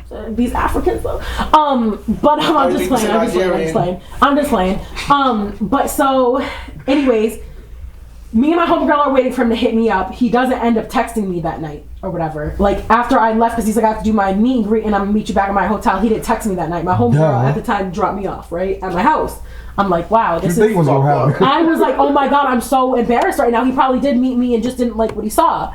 But the next morning he texted me, he was like, hey, I ended up just falling asleep because at the time where he was performing was right across from the W Hotel or whatever it was, whatever. So he's like, slide through before I leave. Now me being like, I just want the, he's like, I just want the experience, I just want the experience or whatever. Sorry. Who said that? Me. I'm like, I just want the experience of being able to say that I did this thing. Again, you said that to him? No, to me. Oh. So when he hit me up in the morning, I'm like, he probably already bust down another bitch last night. It didn't want me, but I still want the experience. Again, don't think like this. So anyways, I show up to his hotel. Okay. The next morning? Yeah. Or the day? I show up the next day because then he has to leave and he has to do 2 shows in Rhode Island. So well, it's not far. I didn't have a car at the time. I was taking taxis and things before Uber and Lyft. It was, and I was delivering myself to this appointment. This is crazy. I delivered myself to this appointment. So anyway, I show up and he's actually sitting on one edge of the bed or whatever, and like he's playing like unreleased music, and we're trying to talk, but the vibe is not there. I show up now, mind you, this is pre-BBL, pre-surgery. I still show up in lingerie. I had no business in them folks' lingerie. I had no business in them folks' lingerie. It was not hitting for nothing. But I still put it on and I still showed up. And after, I want to say like a good hour of us not touching, not really talking like that. What were y'all doing? Nothing! No. That's how awkward, I'm telling you, I was sitting at the edge of the bed. An hour of just sitting. Maybe even more. Doing what though? Listen, nothing. He's playing on his phone. The vibe is not there. We're not connecting. Think about like a California king size fucking hotel bed. So he's on his phone, and what were you doing? I'm sitting at the edge of the bed. You don't gotta be a hotel bed to be a California king in your room. I'm just saying that. You have a California king in your room? Is he lying? Do I got a king size bed or not? I said California king. I didn't say friend. king. Yeah, my sister Who California. the fuck is she asking? Who she just asked? I was in the room too. Somebody shook their head. I don't want to put no fingers. I know. I was like, fuck. I didn't mean to make A that. friend of mine. I didn't mean to make it as obvious and weird as it looks. Somebody said, yeah. Somebody confirmed this. What I know. I looked over and Dre said, is she talking to one of her imaginary friends? Who the fuck? No, so anyway, So an hour, or maybe more. He's on his phone, and you're doing what? I'm sitting there. I'm not even on my phone. So I've been accustomed to, like, when I come around certain people, even if it's just people with money or whatever, I don't pull my phone out. Yeah. I just really respect people. I don't want You know decorum. Yeah, it's a respect thing. Even if niggas are counting money or counting drugs or whatever the case is, I'm not pulling my phone out. I don't want you to feel uncomfortable because I didn't see what bitches do with pictures behind niggas. Okay, So you know decorum. Got you. So I forgot. Okay. I don't even have my phone out. He's sitting on his phone. He's like, yeah, so I don't really think that this is gonna. I'm like, yeah, no, me either. So I put my trench coat over my fucking lingerie now. You had the trenchy with the laundry. You got the trenchy with the laundry. Yo, that's like 1970 vibes, my nigga. What time was it? No, what time of the day was it? It was probably like 11 a.m. Yeah. Fire. That's fire. That's mad fire. Fire. That's but not to send it back home in the trenchy. Confidence to do that. Pre-B. No, dead dogs, nigga. What? That's I hard. just felt like, to me, I was like, what how can I, and this is just me thinking again of how to like please a man that I'm interested in. What can I do that I think will make me more attractive to him? He might want me to show up in trench coat and lingerie because I know men well enough to know that they may enjoy that. I did that and it didn't work out, but that's because I was really weird about it. So I can really see what you're. And then, but hold on, but then I took the bus home. Which one? Which one? Which bus? Which is not the 23 or the 28? Oh my God! The 28 touched every hood. The 28 touched every hood. Please, you wasn't on that one. The motherfucking the MBTA don't go to where the fuck I live. Oh I'll my tell you that, motherfucker. God. Well, I lived where I was raised. Yo, Colin, you're crazy for that one, but you're real nigga. Give me the real and keeping your confidence in check. Like, nigga, I don't give a fuck. I'm still. No, I didn't feel like that. I was like, you are a dumb ass. So you are a bad shape. Wait, so he said, so I don't think this is gonna work, and you said, yeah, I agree. So then what? So then I don't want to fuck you anyway. How was the walkout? Like, how was the walk? Like, you just got what? Here's the thing. So let me just tell you that this is how like simple niggas were just a few years ago. Now he had 2 bedrooms in the suite, right? Just the bathroom or whatever that was the closest to the door. He had hello, thank you. He had every single. He wants to be drunk. He said, "Open this bitch up." I'm very proud of you. That's a shot for your confidence. What the fuck was I just saying? You said he had 2 bedrooms in the. So on the way out, right, you turn right. So here's the bathroom and here's the exit door. He had every single piece of jewelry ever stashed here. Now let me just tell you about like how the hotel was, right? So you walk in, there's a bathroom here, then there's a big living room or whatever the case is, and then you have to turn the corner in order to go into a bedroom. Yeah. So he's actually looking out the window in the bedroom on the phone, not paying no attention to me. When I tell you I still walked past all that nigga's jewelry and didn't even think about taking any of that shit, but I could have. Real one. I could have. And if I was that type of a girl to be like, oh, I didn't get no dick, I'm about to get something out this nigga. On the walkout, he had every single piece of jewelry ever laid out flat. I can't say. You know, I had Fab was one of them guys out there in New York. He would have brought them niggas back out here for your ass. So it was Fab. Yeah. I didn't say that. I don't know who's saying these things. Dre said cat. He would have left and never came back.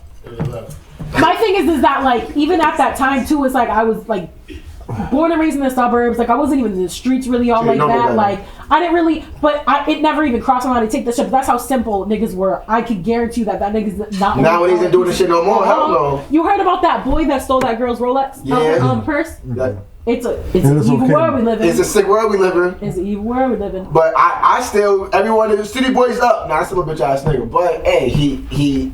It is what it is. If you feel comfortable doing that, I can't.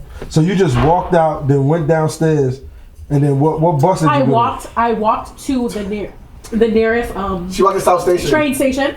I walked to the nearest train station. Took my ass right over that's a little walk there, especially in the trench. In the trench with the hills. Everybody that she was still working. What time of the year was it?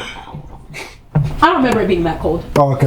It wasn't like snowing, and I was like, it wasn't that. He's fucking hard for that. Oh, disrespect. I would at least got my dick sucked. He's a dog. No, but here's the thing: you have a weird bitch pull up to your hotel room, and she's being a weirdo at the edge of the bed, acting shy. Yeah. From what I heard about this specific person, that nigga got a huge old dick, and that nigga likes to fuck. I showed up knowing these things and still. You should have went in there and just mopped him off. No, just sucked his dick and walk away. I didn't feel, but that goes back to the BBL. I didn't feel comfortably enough about myself to even want to do that. Okay. Me now rappers are not necessarily my thing. Rappers are not necessarily my thing anymore. Neither are ball players. But if I link a nigga, definitely not them niggas either. But if I link a nigga that I'm into, I'm pulling out all the stops. I'm doing exactly what the fuck that nigga likes. Okay. And I know exactly how to please a man, even if I never intend to speak to him again. So did the BBL give you that sexual confidence? It made me feel better. I never felt like I could really get like naked around a man or just feel sexy or like. Do you know how hard it is to have sex with a man and not feel comfortable in your body? You're hiding. You have your stomach tucked up under some fucking in your bra. So Carl, reenact the scene. You now. The same situation that happened. I'm not reenacting. No, I'll be fab. Hold on. I'll be fab. No. I'm not asking you to reenact that. What I'm asking you is, you now, how would you would have went into that situation? What would you have did differently? You how you are now, post whatever, walk into that room, what are you doing? I'm the rapper sitting on the edge of the bed too. Talk to me. Ew, not when you look at me like that. This is like this. It's a combo, nigga. Get on your phone. What's your phone? Nigga looking like he had never got no head in his whole life. Back in that day, the phone was probably that big. So pick the phone. No, here's the thing. If I put not the iPad. Not the first generation iPad is crazy. He was on that. If I pulled up and I knew he wanted to fuck, because I pulled up in lingerie, I'm not giving you a chance to pick up your phone. I'm not giving you a reason to pick up your phone because I'm giving you the entertainment. Right now, I'm talking. So what would you have done differently? Right now, you walking into that room. I would have walked in and just got to business. I'm not very dominant. I like to be submissive in the bedroom. So what you expect him to do? What you expect him to do? So you would have did the same thing. Even then.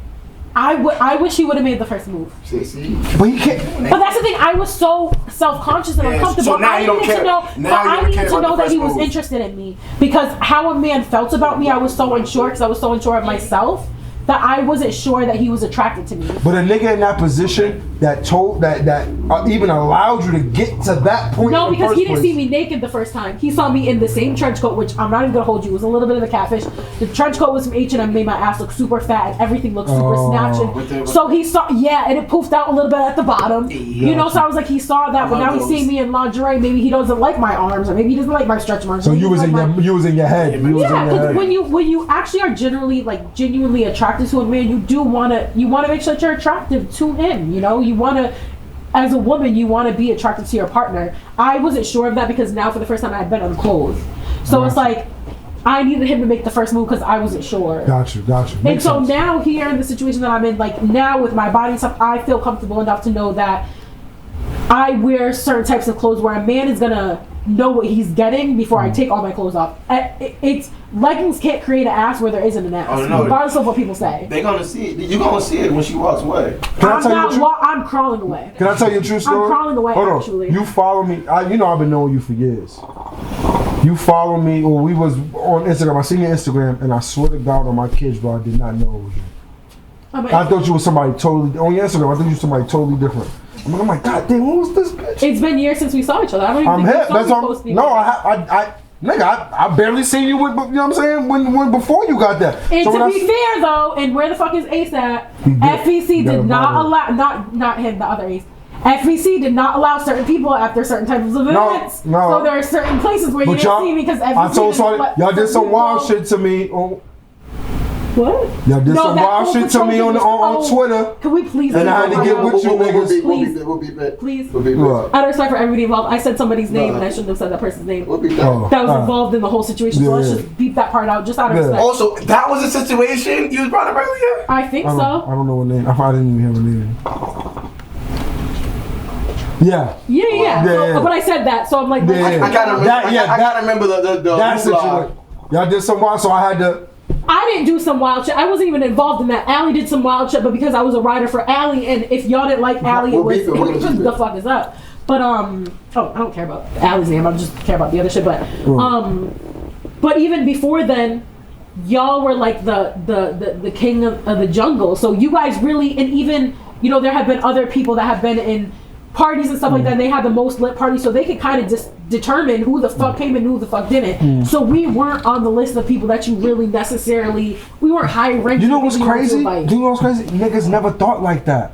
Anybody that fuck with niggas could pull up. It was just the fucking stigmatism around it. And it's because it came from my insecurity, my confidence in not liking my body. I'm not even that type of the issue I had is when, you know what I'm saying, I did what I did with and then niggas thought I was gonna just let that shit rock with the disrespect with my show. I don't give a fuck. I'm gonna let her know. I forgot about that. I didn't really remember all that. You were in a whole relationship. Yeah, and I'm not gonna let niggas just come in my joint. Niggas, hell no. You're not gonna disrespect my shorty and everybody can see it. I'm just over. No, she don't live here. I live here. But to be fair, I wasn't a part of any of that. But I thought you were. But here's the thing: if you roll with somebody like that and they do something wrong, you do something wrong, and I was willing to take that L right with them, because I'm not about to say, "Oh yeah, I know my homegirls did," but I don't fuck. I'm fucking with the bitches, right or wrong. So if you don't fuck with them, you don't fuck with me, and that's it. And on the back end of that, it was never no, like it was never no, like I know. But I it's a don't- self-esteem thing too, because I came into situations being like, they probably don't like me because I'm bigger My than point. everybody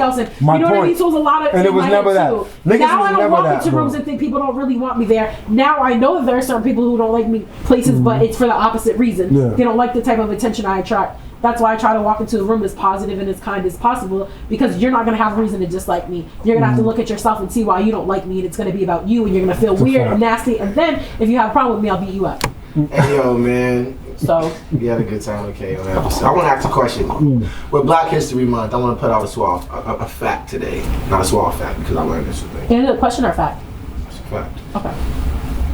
Don't do that, nigga. Cause you a fucking Chiefs fan. Not You got you Andrew the Tate fuck out of here, not nigga. Mr. Get out of Andrew here, Tate. nigga. Not Mr. Andrew Tate over Fuck there. yeah, he talking crazy, nigga. I'm gonna bring up who I want to, nigga.